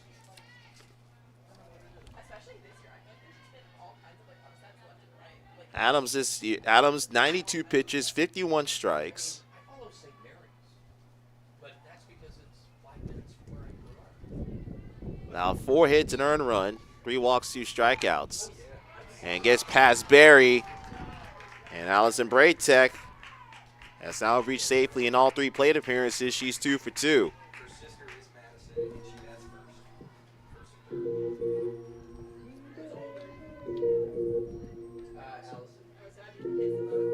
So the older sister, new for a multi-hit game. 17, Allison Carter. Here comes Allison Carter. Balled out the opening weekend.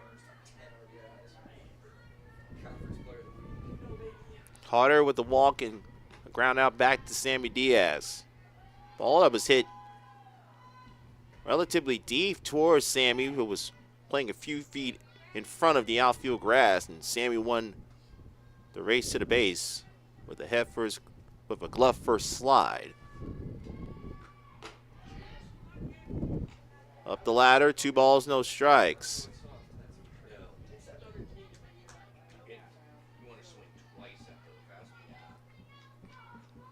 Dolphins 1, Hawkeyes 1, bottom of the 5th. Dolphins trying to snap a 3-game losing streak. And he's at 2-1.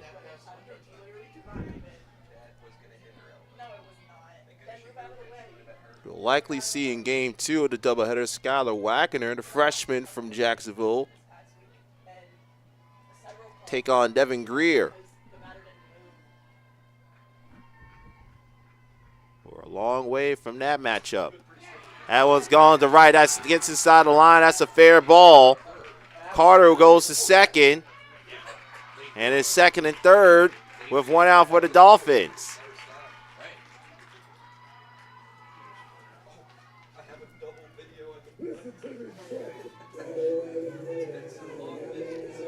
So Carter bangs out her second double of the season. Second and third, one out for Lindsey Chadwick.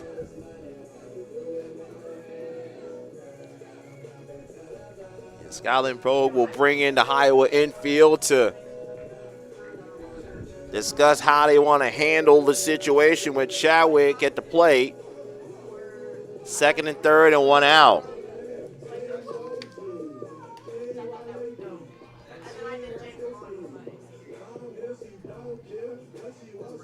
Priority number one will be to keep Allison Braytech at third. And here comes pitching coach Mandy Gardner to make her trip in front of the circle to talk to Adams and Skyland Pogue.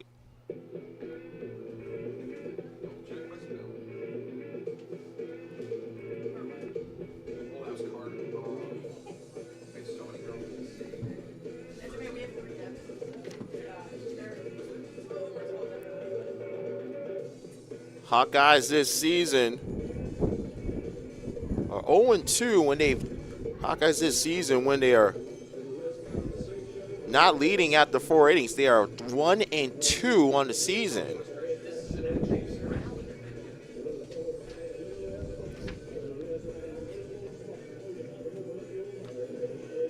If you're Mandy Gardner, you will love nothing more than a pop up in the infield to keep those runners anchored at third and second, respectively, with Chadwick at the plate and Kari Holtzricker on deck. Mandy Gardner gave a phenomenal job in her first season as a Hawkeye pitching coach. We've highlighted the severe slicing down of the ERA, 2.56 runs from 2022. And the work she did with Jalen Adams to be a freshman All-Big Ten selection. Dolphins with their best opportunity with second and third. First pitch hit to left. That's going to hook carry foul. Now wind pushed a wind that was blowing out from right to left. Pushed that Chadwick swing out of play. Chadwick reached on the fielder's choice and popped out to second.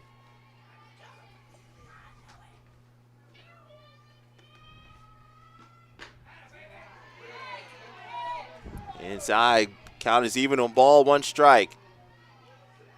1-1 is the score, 1-1 is the count. Allison Braytech to go ahead and run at third. Allison Carter at second. Drops down and drops in for a call strike, makes it 1-2.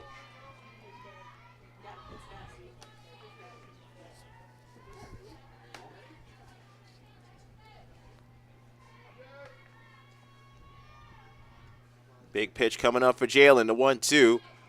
Gets away from Skyland Pogue, but jumps on it quickly to her right.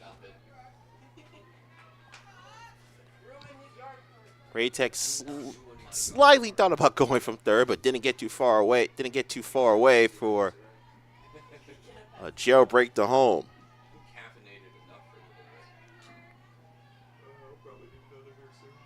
2-2 pitch upcoming.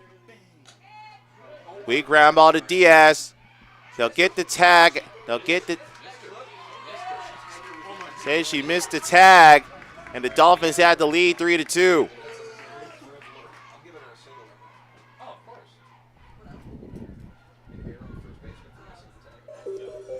Diaz got hung up. Braytech got a great jump. And it's 2-1, and it looks like we will have a pinch hitter. Look, I'll have a pinch runner for Chadwick. It'll be Reese Wells to pinch run. Pitch running for the Dolphins, number 21, Reese Wells. Now batting for the Dolphins, number 14, Curry Holzrichter. Holzrichter now to the plate. Got some more speed on the bases. Dolphins with their lead, with the lead 2-1.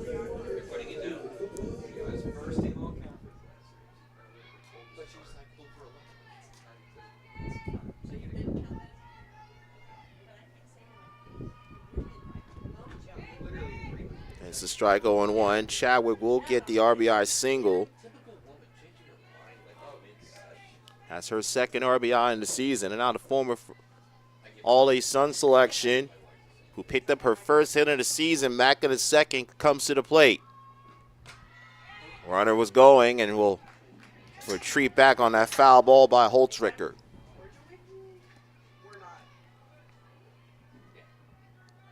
Adams ahead 0-2. Hawkeyes down 2-1, bottom of the fifth. People always know. If I don't give them the hard time. Oh, good fake. Snap right back to Adams.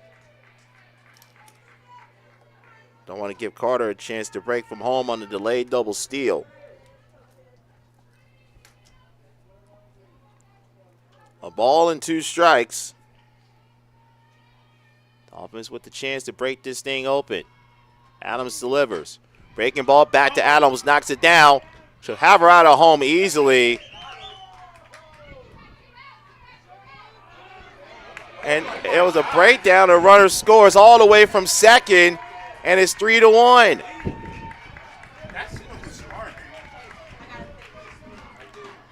It was so focused on Holzrichter going to second, they forgot about Wells, and Wells comes on home.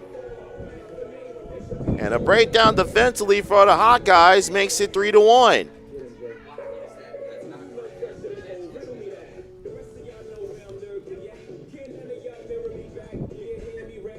So we'll see another pinch runner, we believe, for Jacksonville, and that's going to be Gabby Robles.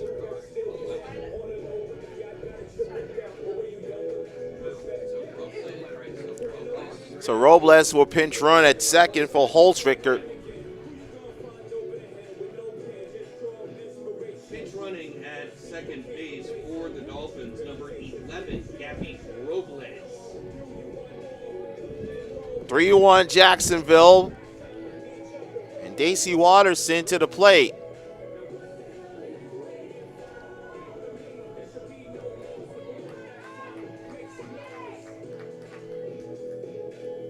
The third baseman, number 55, Daisy Watterson.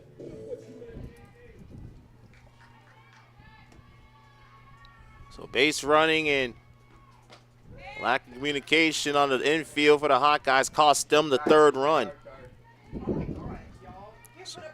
So Watterson to the plate, had a sacrifice bunt, walked and scored on the obstruction call in the fourth. And the Dolphins have had the momentum ever since then. Yeah, I don't know if anybody's gonna get a yard. No balls and 2 strikes. Oh, yeah. Yard card. I already got Yard mine. card. You can. If it's yard carding, you can also yard card. Robles pinch running at second. Guess they're swinging on a rise ball, and that ends the inning. But the Dolphins had the first lead of the game. Top of 7. It's 3-1. 2 runs on 3 hits. No errors. They leave a runner. Hawkeyes all of a sudden have 6 outs to work. Hawkeyes down 3-1. This is Iowa softball from Learfield.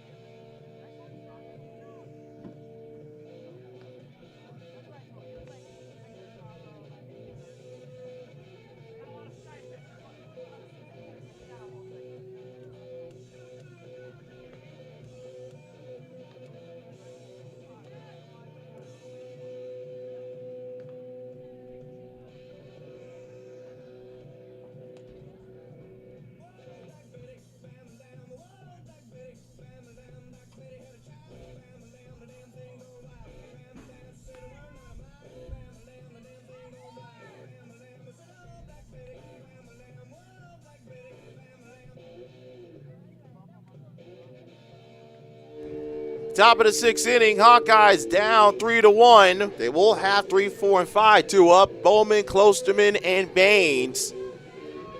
As the Dolphins utilize some smart base running and a lapse in the Iowa defense to take their first lead this afternoon.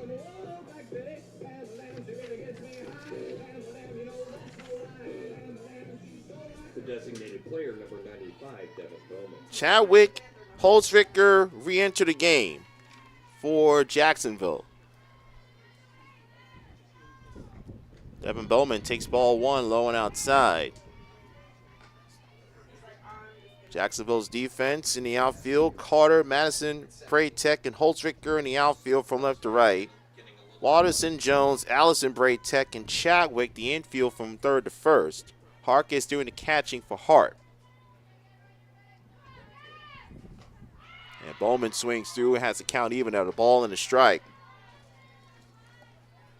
Bowman drove in the Hawkeyes' lone run on a single through the left side with 2 outs in the third. Gabby Robles stayed in and moved to left field. Allison Carter moved from left field to right field. Out outside for a ball. Defensive change for Jacksonville. Carter actually staying in the game, and Robles is staying in the game. She'll be in left field. Carter moves over from left to right. So the defense for Jacksonville is Robles, Madison, Braytek, and Carter in the outfield from left to right. And it's 3-1 count for Devin Bowman.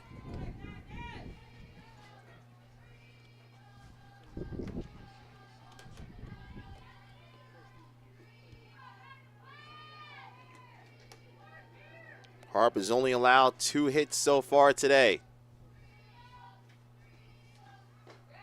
Down low, ball 4.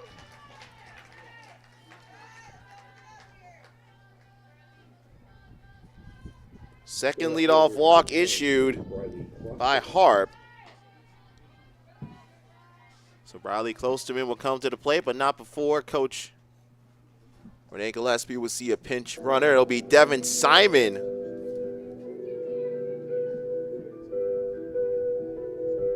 The pinch run.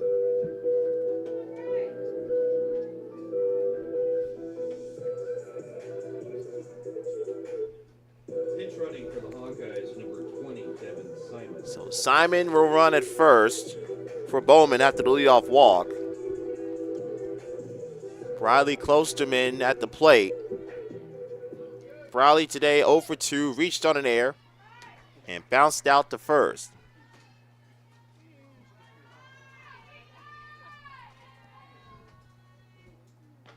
First pitch to Klosterman is called a strike. Hawkeyes trail 3-1, top of the 6th. They do have the tying run at the plate. Devin Simon on at first as a pinch runner for Bowman. High and away. Squares up the count of the ball and a strike. We'll keep you updated on basketball.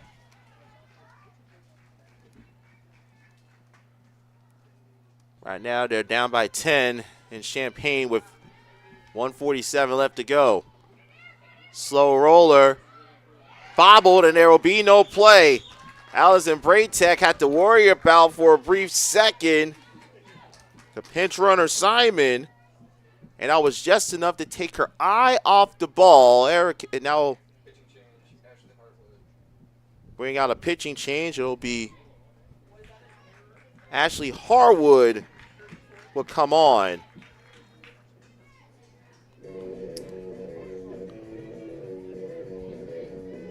So Harwood, who we anticipate, either Harwood or Wagner come on to start game 2. So it'll be Harwood, another left-handed arm for Jacksonville. She'll come on Now pitching for the Dolphins, number 9. and try and pick up the final 6 outs.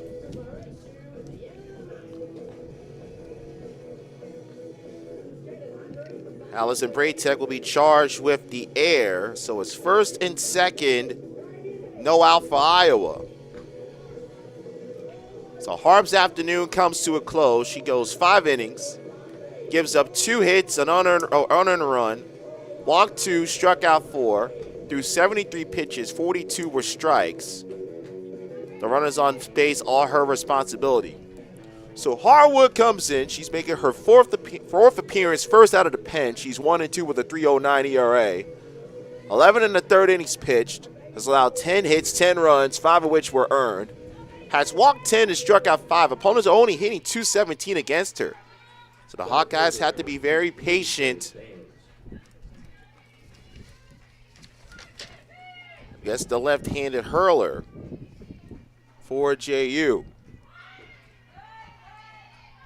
Goes bunt, and there's nobody coming in to cover second until the last second by Madison Braytek. Harwood, a junior from Perth, Western Australia. So the Aussie gonna put out the fire. Ball gets away, and the Hawkeyes will move over. So Simon now at third, Klosterman at second. And the Hawkeyes will have 3 bites to try and tie this game up.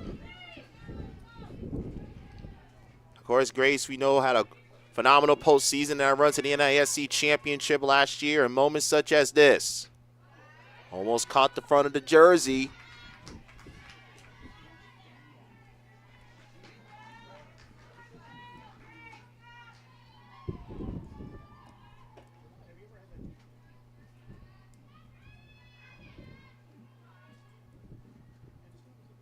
Two-one pitch coming up for Harwood. He said umpire Christy Littlefeld says you just missed outside. 3-1. Riley Moss right now on deck for Iowa. Infield in for Dolphins. Trying to play for that play at the plate. Bain shoots out to the right side. Just goes foul. That would have definitely tied the game if that one stayed a little bit straighter down the right field line.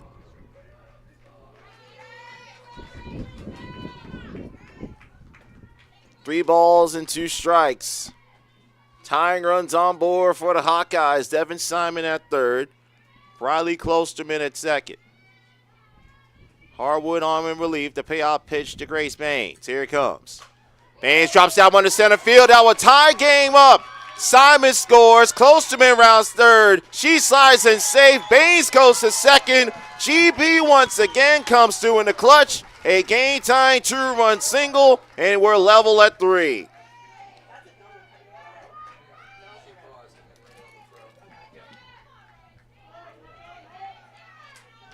Robert? Okay, Alex is Robert's in the house. Robert. Showed up. So tie ball game 3-3. Here comes Riley Moss.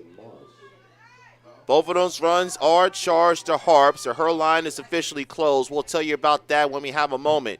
Ball 1 to Riley Moss.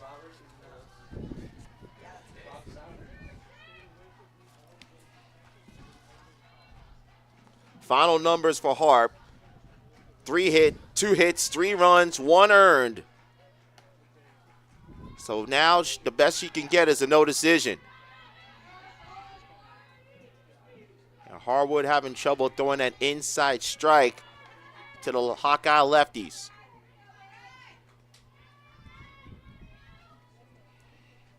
Two 2-0 to count to Riley Moss. Struck out in the second, singled in the fourth.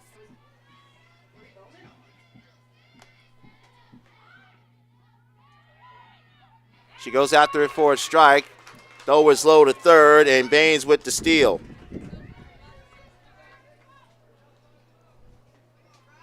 So the go-ahead run 60 feet away. 2 balls and a strike to Riley Moss. Quarter infielders in for Jacksonville. Middle infielders playing right along the line. Moss was slapped at the right, and a diving catch. Great shot by Carter. Baines tags up. She scores, and the Hawkeyes take the lead again 4-3. Great catch on a line drive. Baines heads up, tagging up, and comes on in underneath the throw. So a sacrifice fly for Riley Moss, her first RBI in the season. And the Hawkeyes regain the advantage, 4-3. Bases clear for Sammy Diaz. Sammy takes strike one.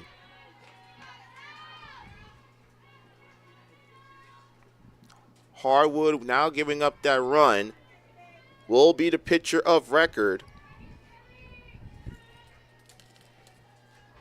for Jacksonville.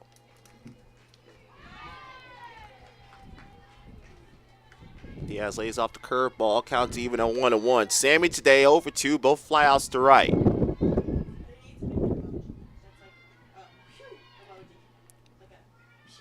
an emoji for everything. There's not. They don't have this emoji. This is me off. Diaz, little number that will go past in and out of the glove of Allison Braytek. She had it for a second, could not hang on to it. And Diaz gets on board here in the 6th. Braytek had it for a second. I don't know if she had it in the glove and then she dropped it or the ball popped in and out of the glove. So we will see a pinch runner for the Hawkeyes. It will be Avery Jackson, number 28, to pinch run for Diaz. Pinch running for the Hawkeyes, number 28, Avery Jackson. So Jackson will be at first to run for Diaz.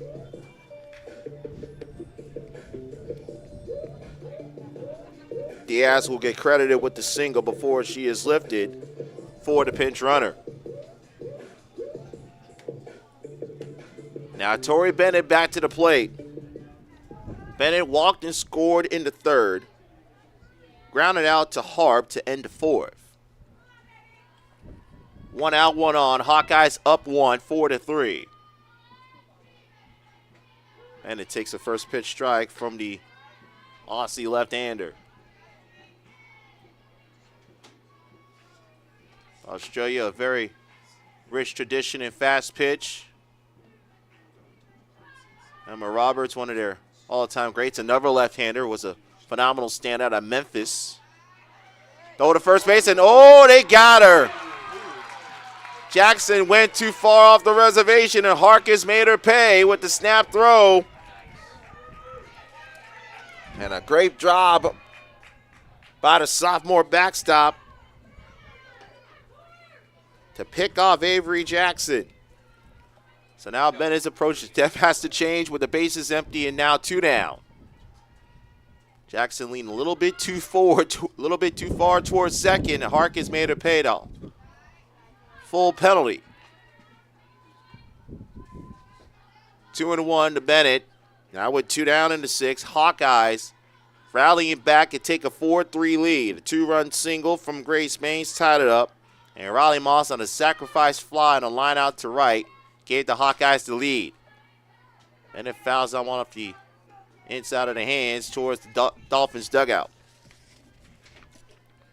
Dolphins will have their up in their half of the 6th, McCool, Jones, and Madison Braytek. A back and forth battle approaching the 2-hour mark here in Duval County. 2-2, low and outside, and it's a full count. 3 balls, 2 strikes.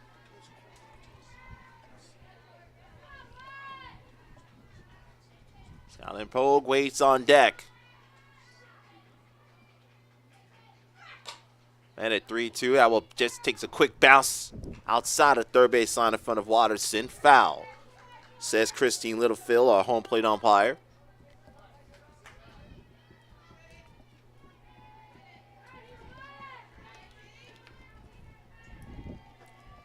We'll do it all again, 3-2.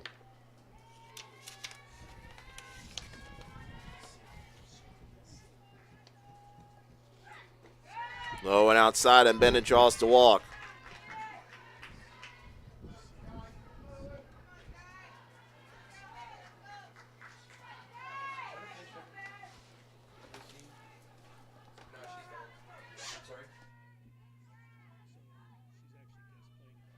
So Bennett to the plate. So Bennett walks, and here comes Skyland Pogue to the plate now.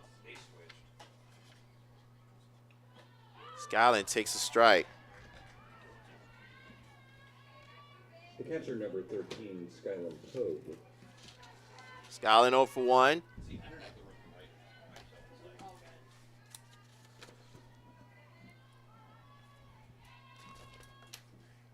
Bennett at first and 2 out. That one up and in the letters of the gold uniforms for the Hawkeyes. Count is even on the ball and the strike. Skyland flew out to center back in the 5th, her other at bat today. Came in as a defensive replacement for Hannah Lindsay, who got the start behind the dish. Oh, and that one caught her in the front of the helmet, almost caught her near the Hawkeye, the logo. And Skyland will be a little wobbly as she heads over to first to Coach Aaron Dow Johnson.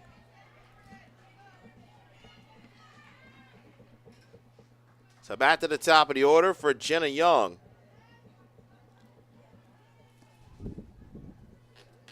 Jenna 0 for 2 today. Left the game briefly after taking an inadvertent cleat to the face. Back in the 4th inning. Left the game for an inning and a bat. Re-entered the game back in the 5th. Shortstop number 24, Jenna Young. And now they got Bennett in a rundown. And they somehow Jones dropped the ball when she tried to tag Bennett. Almost the same exact situation where Jenna Young had the tag, but then she lost the ball. Bennett fortunate that she did not get tagged out to end this inning. So instead it's 2nd and 3rd for the Hawkeyes. And now can Jenna Young take advantage? Erica Ayers is talking with Daryl Papendick, who was right there between 2nd and outside to the left of 2nd and 3rd and saw the whole play happen.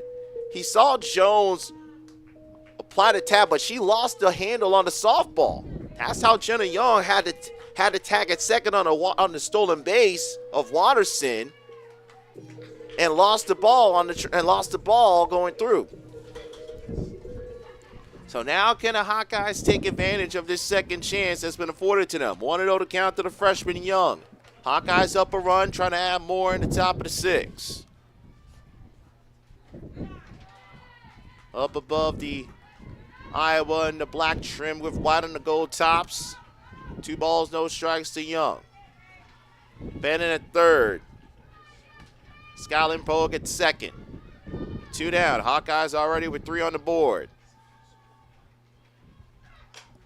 Shot goes off the first baseman. Gets to the first. Can't get there in time. That was a bang. That's as bang, bang as you can get. I thought from my vantage point, I thought Chadwick got that glove on the top of the bag before that foot of Young got there. The ball hit off the left, hit off either near her off the left side of her chest or the top of her left shoulder. Bounced away. It bounced away far enough to make that play at first very close. And now we will see our 3rd different pitcher for the Dolphins. It'll be the freshman Jordan White.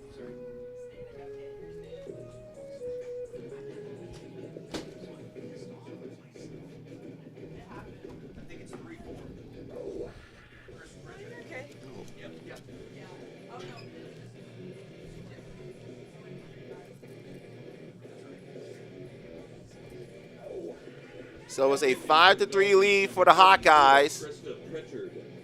Actually, that's going to be Krista Pritchard, beg your pardon, the first right-hander that the Hawkeyes will see today. So Pritchard will come on. Pritchard making her 3rd appearance, 2nd in relief. She's pitched 5 2/3 innings, 7 hits, 5 runs, 3 earns, walked 3, hasn't gotten a strikeout this year. Opponents hitting .304 against the junior right-hander.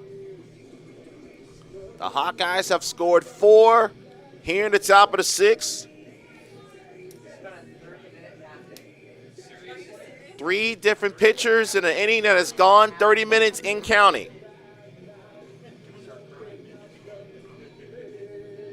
Harp started the inning, gave up a walk and a fielding error. She got lifted for Harwood. Harwood gave up a 2-run single to Grace Baines, a sacrifice fly to Riley Moss, a Sammy Diaz single, a Tori Bennett walk. Bennett got on the run now, which she looked like would have been tagged out for the third out of the inning. Then Skyland Poe got hit by a pitch. Jenna Young hit a sharp grounder to Chadwick that hit off the left side of her chest. Young is able to win the play at first base on a race, which is a very close call.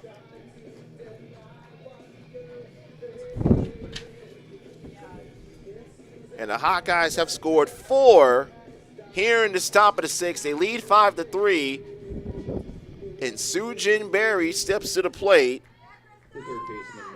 with Hawkeyes at the corners and 1 out. Hawkeyes at the corners and 2 outs still.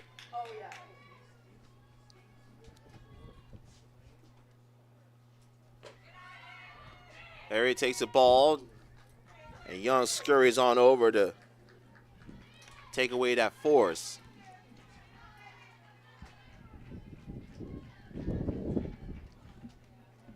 Sujin is 0 for 3, reached on the air in the third. She'll love nothing more than to get a base hit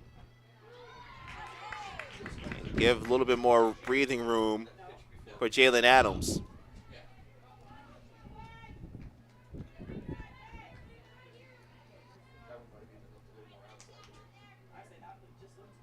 (5-3) Iowa. Hawkeyes at second and third for the freshman from California. We'll have a homecoming in 2 weeks. Down and away. 2 balls and a strike.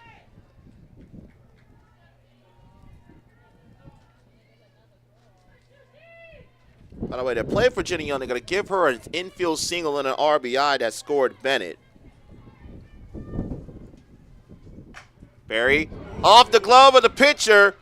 Throw to first. They get her out by a half a step. And that ends the frame for the Hawkeyes. But the damage done. The Hawkeyes bat around. They play 4 on 3 hits, 1 error, and they leave 2 stranded. And now it's Jacksonville's turn to respond. Hawkeyes up 5-3 as we head into the home 6. This is Iowa softball from Learfield.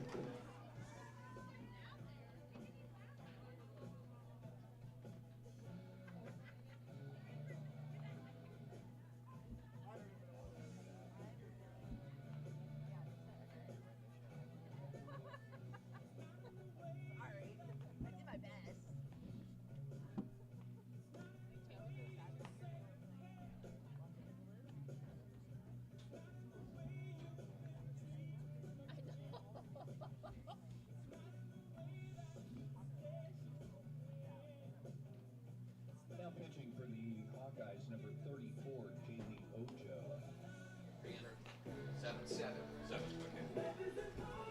Bottom of the 6th inning. Hawkeyes down. Hawkeyes now up 5-3. It's going to be Jaylee Ojo, the 5'11 freshman from Sacramento. Sammy Diaz will enter the game.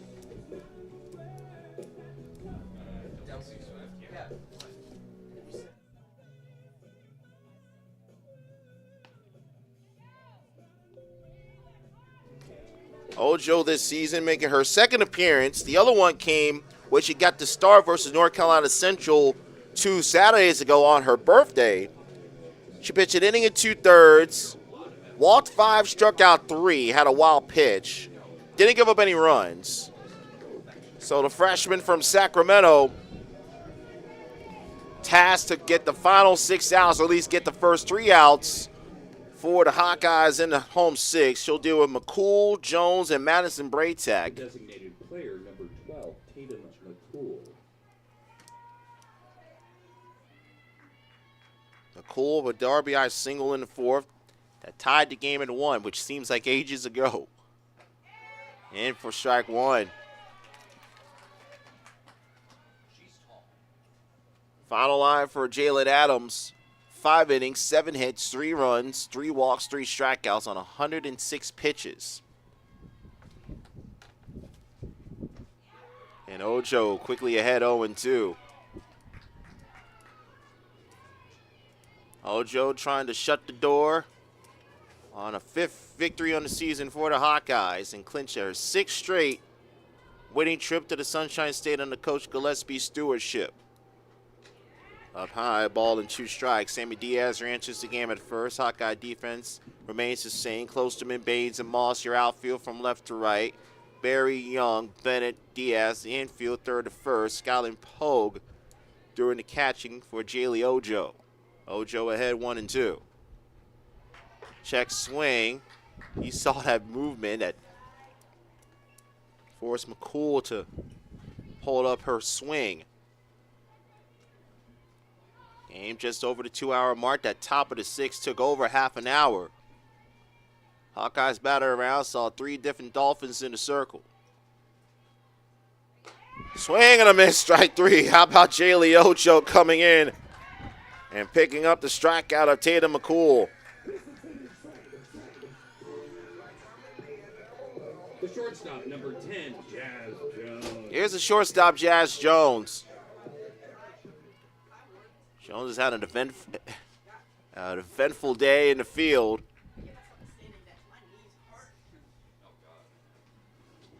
Jazz like to get herself on base and try and get that lineup turned over. Ojo, very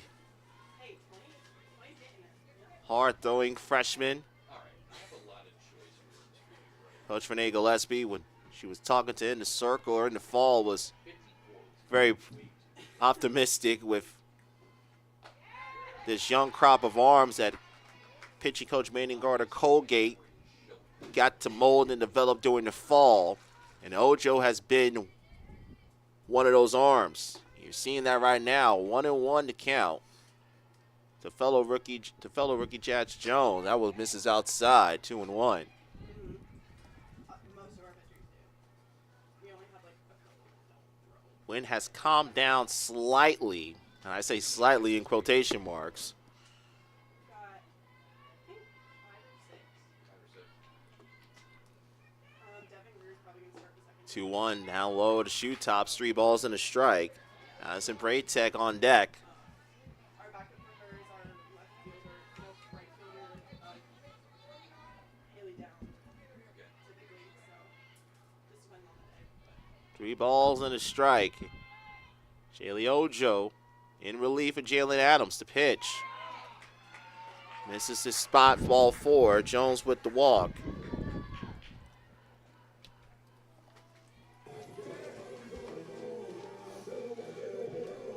So the lineup will turn over for a 4th time with Madison Braytech. The center fielder, number 6, Madison Braytech. The top 2 hitters for the Dolphins, Braytech and Hawkeyes, have gone a combined 0 for 6 this afternoon.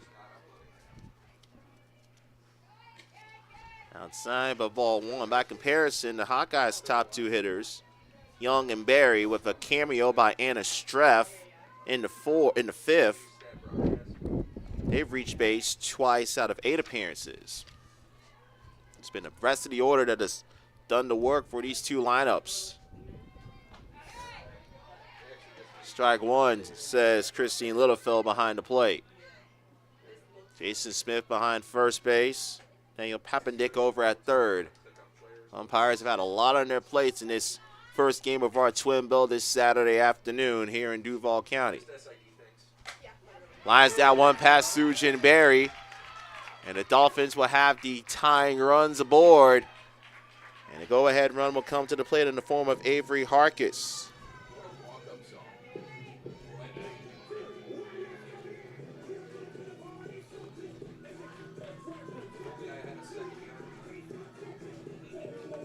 Hawkeyes in the situation where they're going to be playing 4 games in 2 days. Avery Hawkeyes.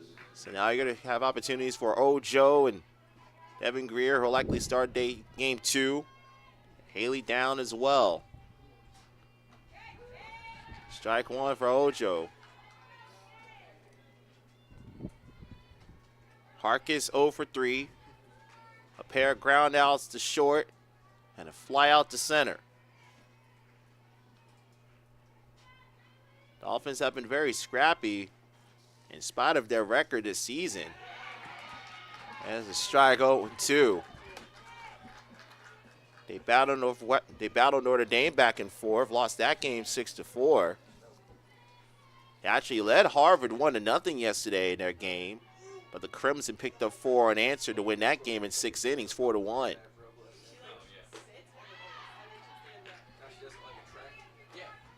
Of course, the Dolphins last year beat their River City rivals, North Florida, the final series of the season to qualify for the A-Sun tournament. Trying to build off that momentum in 2024. OJ misses up and outside, 2 balls and 2 strikes. Jazz Jones stands at second. Madison Braytek over at first. Hawkeyes up by 2. Jaylee Ojo in relief for Jalen Adams. 2-2 coming up for the freshman. Pops that one foul over the Hawkeye dugout on the first base side.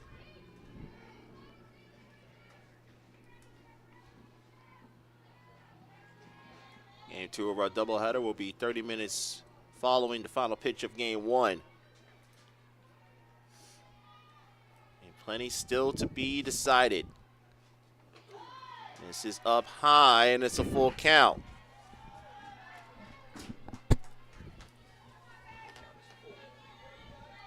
Allison Braytek, who leads the Dolphins in home runs and RBIs, on deck for JU. 3 balls and 2 strikes. The payoff pitch from Ojo. They're going to appeal. They're going to ask if Ojo went around. Umpire says, and Papanick says, yes, she did go after it.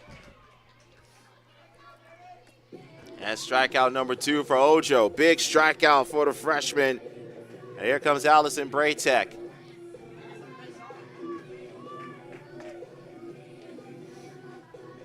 And now before Braytek will have a moment and have a little chit-chat with Jake Sidwell. The Hawkeye infield will converse and reset. An exciting first game of our doubleheader. Hawkeyes led 1-0. Dolphins tied things up. Took the lead with 2 runs in the 5th. Hawkeyes responded with 4 in the 6th. Number 2, Allison Braytek. The Dolphins trying to answer the call once again. 2 on, 2 out, down by 2. Number 2 at the plate for the Dolphins in the form of Allison Braytek. Braytek, first pitch, and it'll be neither Bennett nor Diaz there. Both Bennett and Diaz were giving chase. I think one of them was expecting the other to, one was expecting to call up the other, and neither of them did that. No harm done, just a foul ball 0-1. Iowa 5, Jacksonville 3, bottom of the 6th. Jaylee Ojo in the circle for the black and gold, trying to preserve the lead for Jalen Adams. Adams went 5 innings, gave up 3 runs on 7 hits, and Ojo's ahead 0-2.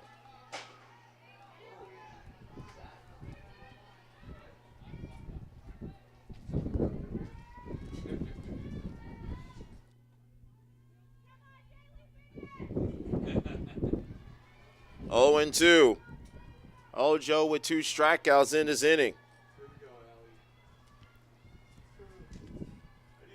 The freshman in her 2nd career appearance. This is outside, ball 1.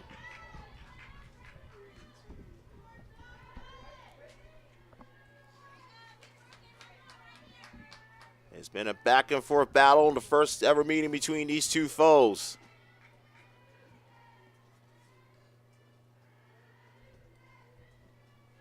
The 1-2. Raking ball, call, strike 3. What a hook drop by Jaylee Ojo. And the freshman picks up 3 strikeouts and keep the Hawkeyes ahead.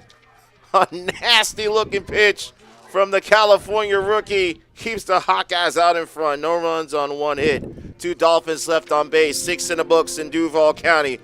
Hawkeyes 5, Dolphins 3. This is Iowa softball from Learfield. Dolphins in there.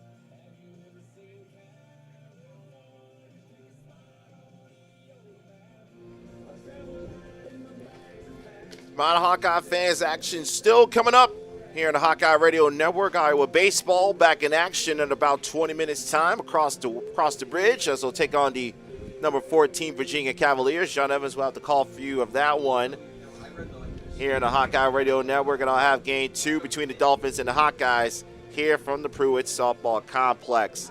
Hawkeyes up 5-3 as we go into the top of the 7th. Devin Bowman, Player number 90. Riley Klosterman, and Grace Baines up to the plate as they take on Christina Pritchard. Pounding into the freshman DP for ball 1. It was his part of the lineup that got things going for the Hawkeyes in the 6th. Bowman led off with the walk, got lifted for Devin Simon, the pinch run at first. Klosterman reached on an air, and Grace Baines tied it up with a 2-run single. And Bowman's ahead, 2 balls and no strikes.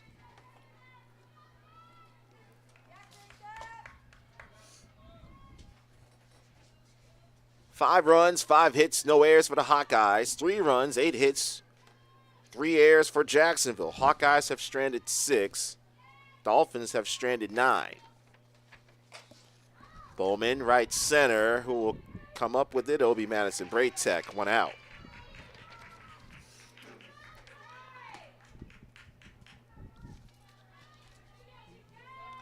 The left fielder, number 22, Riley Klosterman. So BK to the plate.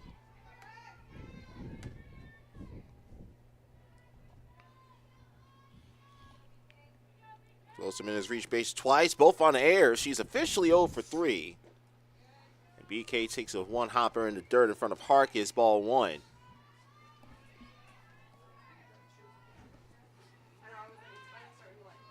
A complete 180 from what we've seen, what we dealt with yesterday over at across the way at UNF with Mother Nature.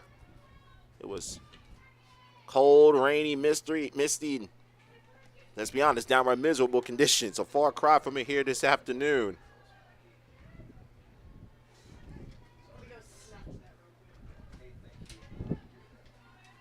Temperatures mid-70s. That gusting breeze coming across the bridge, 71 degrees right now. We'll have those same conditions tomorrow, though it will get a little chilly mid-afternoon. 3-0 to count. Oh, Olsenman tosses the bat. Thought it was ball 4, and instead it's strike 1.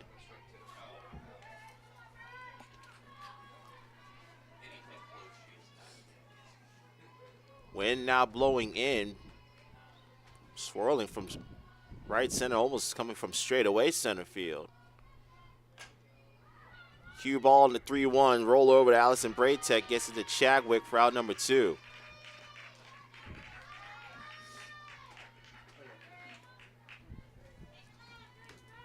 So 2 away for Grace Baines.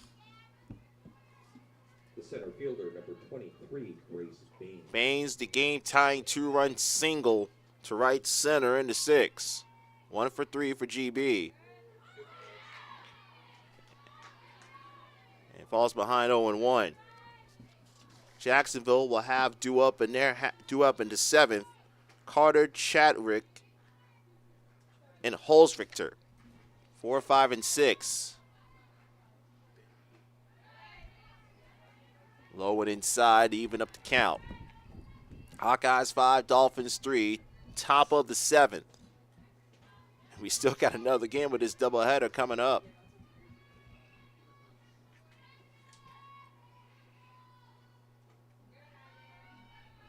Two and one.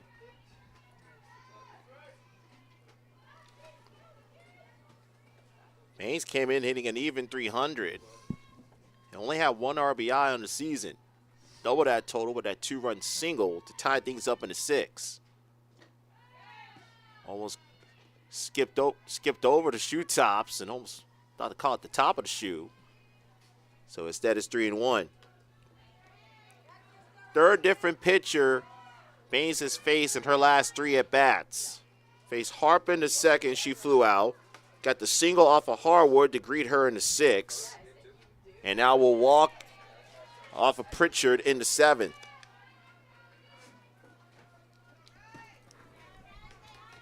The right fielder, number 6, Riley Moss. Another visit to the circle, and Riley Moss right now, who's responsible for the go-ahead sacrifice fly that scored Baines in the 6th, comes to the plate.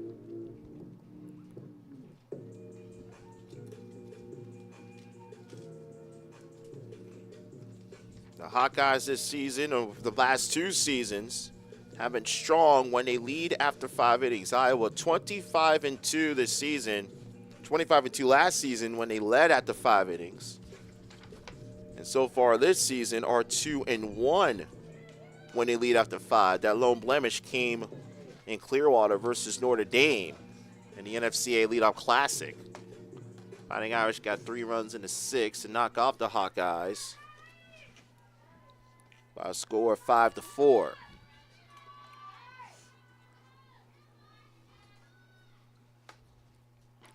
Moss 6-1. Riley struck out in the 2nd, had a single in the 4th before the aforementioned sac fly to drive in the go-ahead run in the 6th. Hawkeyes up 5-3, top of the 6th. Baines at first with the 2-out walk. The ball gets away, and Baines will go on over to 2nd. Hawkins try to get one over to Chadwick, but the ball went low, went over Chadwick's shoulder, and Baines advances to 2nd. So an air charge to Harkis on the throw, puts Baines in scoring position. Watterson about a third of the way in front of 3rd. And Moss will drop that one to the glove of Madison Braytek. And down go the Hawkeyes. They can't take advantage of the walk and the air.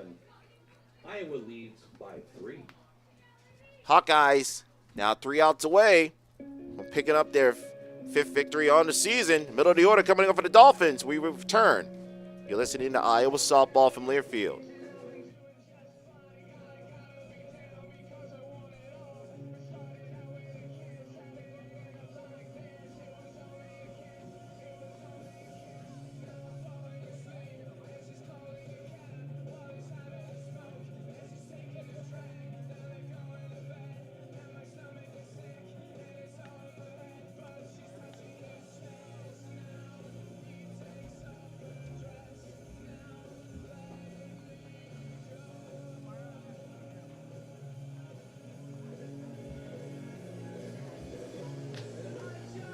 We go to the bottom of the 7th.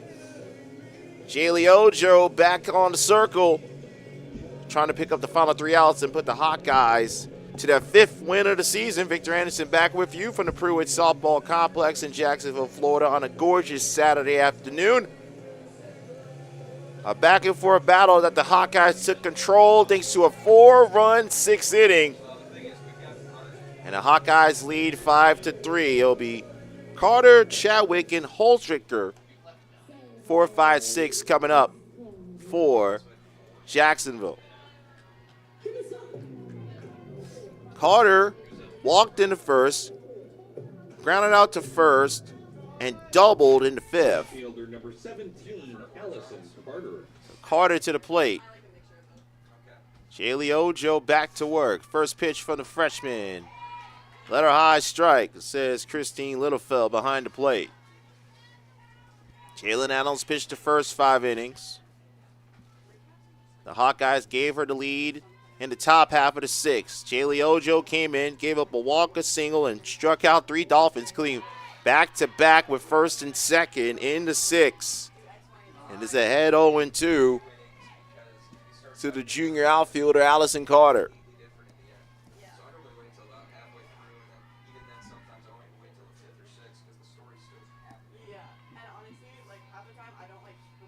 Oh, and that one caught her on the elbow pad, and Carter will get on base.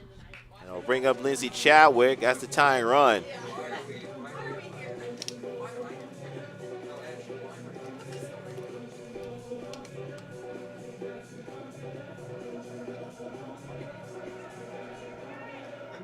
And now Christine Littlefeld will talk with Jason Smith and Daniel Papendick. Mandy Gardner-Colgate came over to our home plate umpire, and maybe she thought Carter leaned into the pitch. That's the only thing that could possibly be considered, but the ruling's going to stand with the hit by pitch to Carter. So we're going to have a pinch hitter.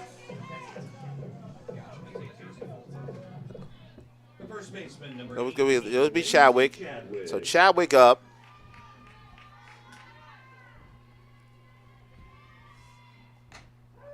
Now first pitch strike deal by Jaylee Ojo. Hawkeyes 5, Dolphins 3, bottom of the 7th. Allison Carter got hit to start off the inning.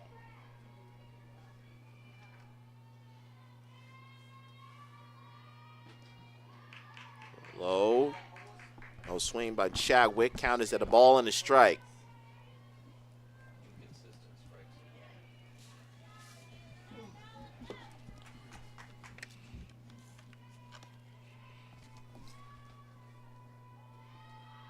Ojo trying to shut the door and gets the strike from Chadwick, makes it 1-2.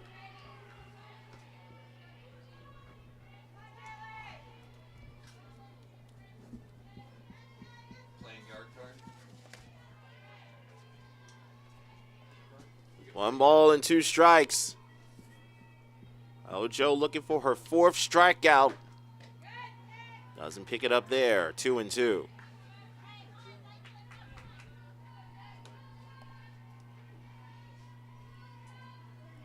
Hawkeyes have shown great resiliency. So have the Dolphins in this back and forth tilt on a Saturday afternoon. 2 balls and 2 strikes.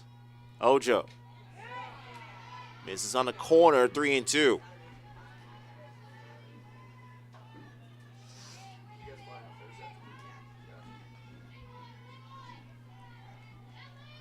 Payoff pitch coming up.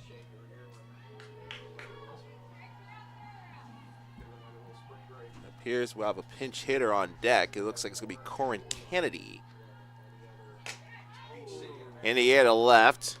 That's Holtricker. That's going to be on coming to the plate now. It's a lazy fly ball to left for out number 1. So Holtricker,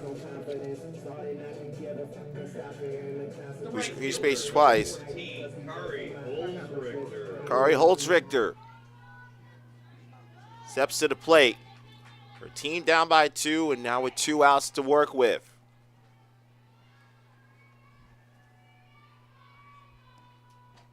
Strike, another first pitch strike by Ojo. If you're Jaylee, you got to be careful. You don't want to throw anything too hard. Shorts are harder to plate.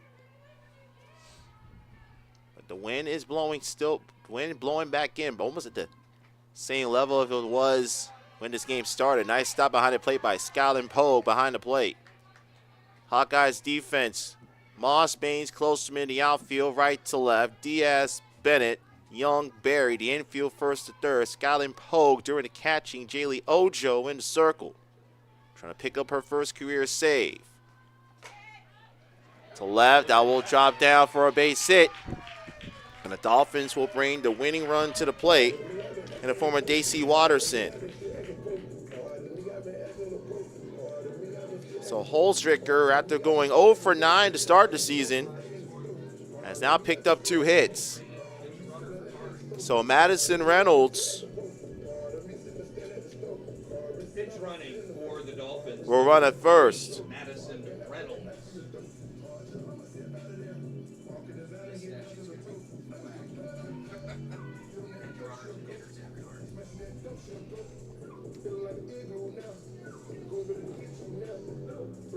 So Daisy Watterson up to the plate. First and second, 1 out. Andy Gardner-Colgate having a chat with her rookie hurler from the West Coast. Ojo showing a lot of promise in this appearance coming in relief. And again, her first appearance came versus NC North Carolina Central, the reigning MEAC tournament champions. Had 3 strikeouts in an inning and 2/3, but had 5 walks and also had a wild pitch before being lifted for another freshman, Andrea Jaskoviak. Daisy Watterson. So Ojo trying to settle things down, just focus on Watterson at the plate. Outside, ball 1.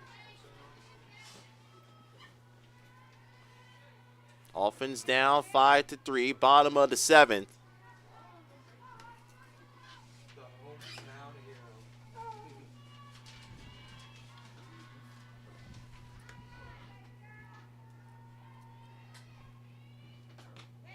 This is upstairs, 2-0. Ojo quickly losing her feel for the strike zone. See that fourth floor up there? That's where the ball's going. He's gonna hit that one 700 feet. Not with the wind. The wind's gonna help it. Ojo just got to keep the ball down. And now she's falling behind 3-0. Tatum McCool on deck for the Dolphins. I don't think so either. Yeah, I do it. Freshman. Considered a career game. Hey, you know, sometimes you gotta. Favorable count for the rookie, 3-0.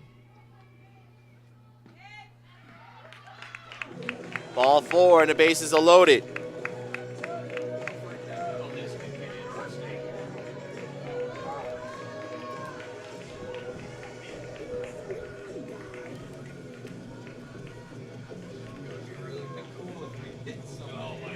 Bases loaded, 2 out. Here's Tatum McCool. The designated player, number 12, Tatum McCool. McCool has struck out twice. An RBI single sandwiched in between. We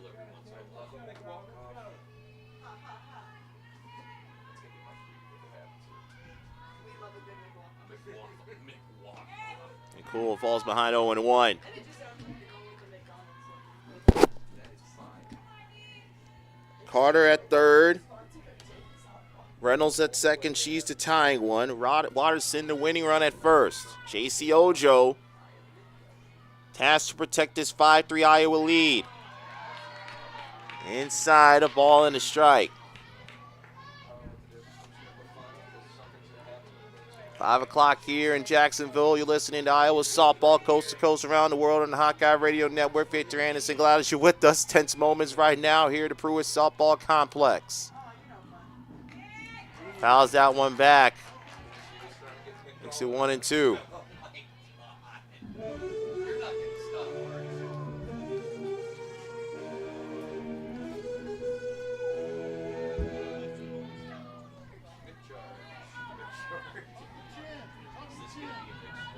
One ball and 2 strikes.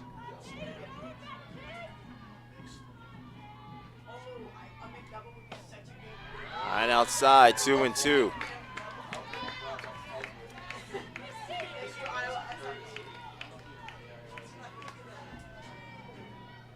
Sun shining over the foul line of right field. 2 balls and 2 strikes. Bases full of Dolphins. Ojo's pitch. Breaking ball call, strike 3. And the Hawkeyes are 1 out away.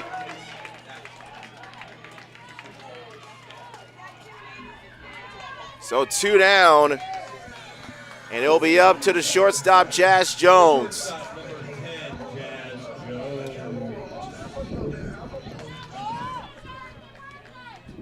Jones has reached base her last 2 trips to the plate. She's 1 for 2.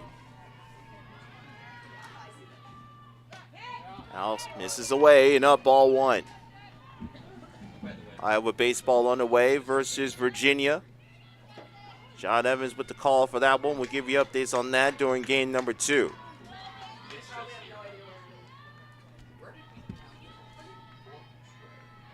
5-3 Hawkeyes, bottom of the 7, 2 outs, 1-0 count to Jones. Ojo gets the strike and out of third, evens up the count on the ball and the strike. Tying run is at second in the form of Madison Reynolds. The winning run is at first in Daisy Watterson. JC Ojo trying to pick up her first career save and preserve the victory for Jalen Adams. Ball and the strike, bases full of Dolphins. Swing and a miss. And Jones down to her final swing.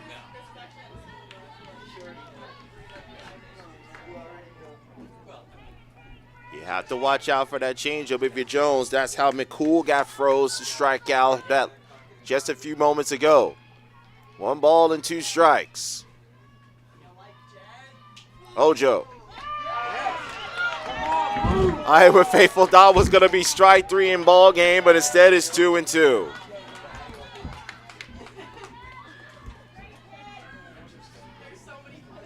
Got to go back to the same spot if you're Ojo here. Maybe now do you go with that changeup? 2 balls, 2 strikes, 2 out, a 2-run lead for the Hawkeyes. C strikes her out, and the Hawkeyes say hello to victory. The freshman Jaylee Ojo picks up 5 strikeouts in 2 innings of relief and preserves the Hawkeye victory by the score of 5-3. The Hawkeyes pick up the victory, 5 runs, 5 hits, no errors. They end up stranding 7. For Jacksonville, 3 runs on 10 hits, 4 errors. They end up stranding 12. Jalen Adams picks up the victory. She improves on the season to 3-1. The loss will actually fall to Harwood. Gave up those 2 runs in relief. Harwood falls to 1-3.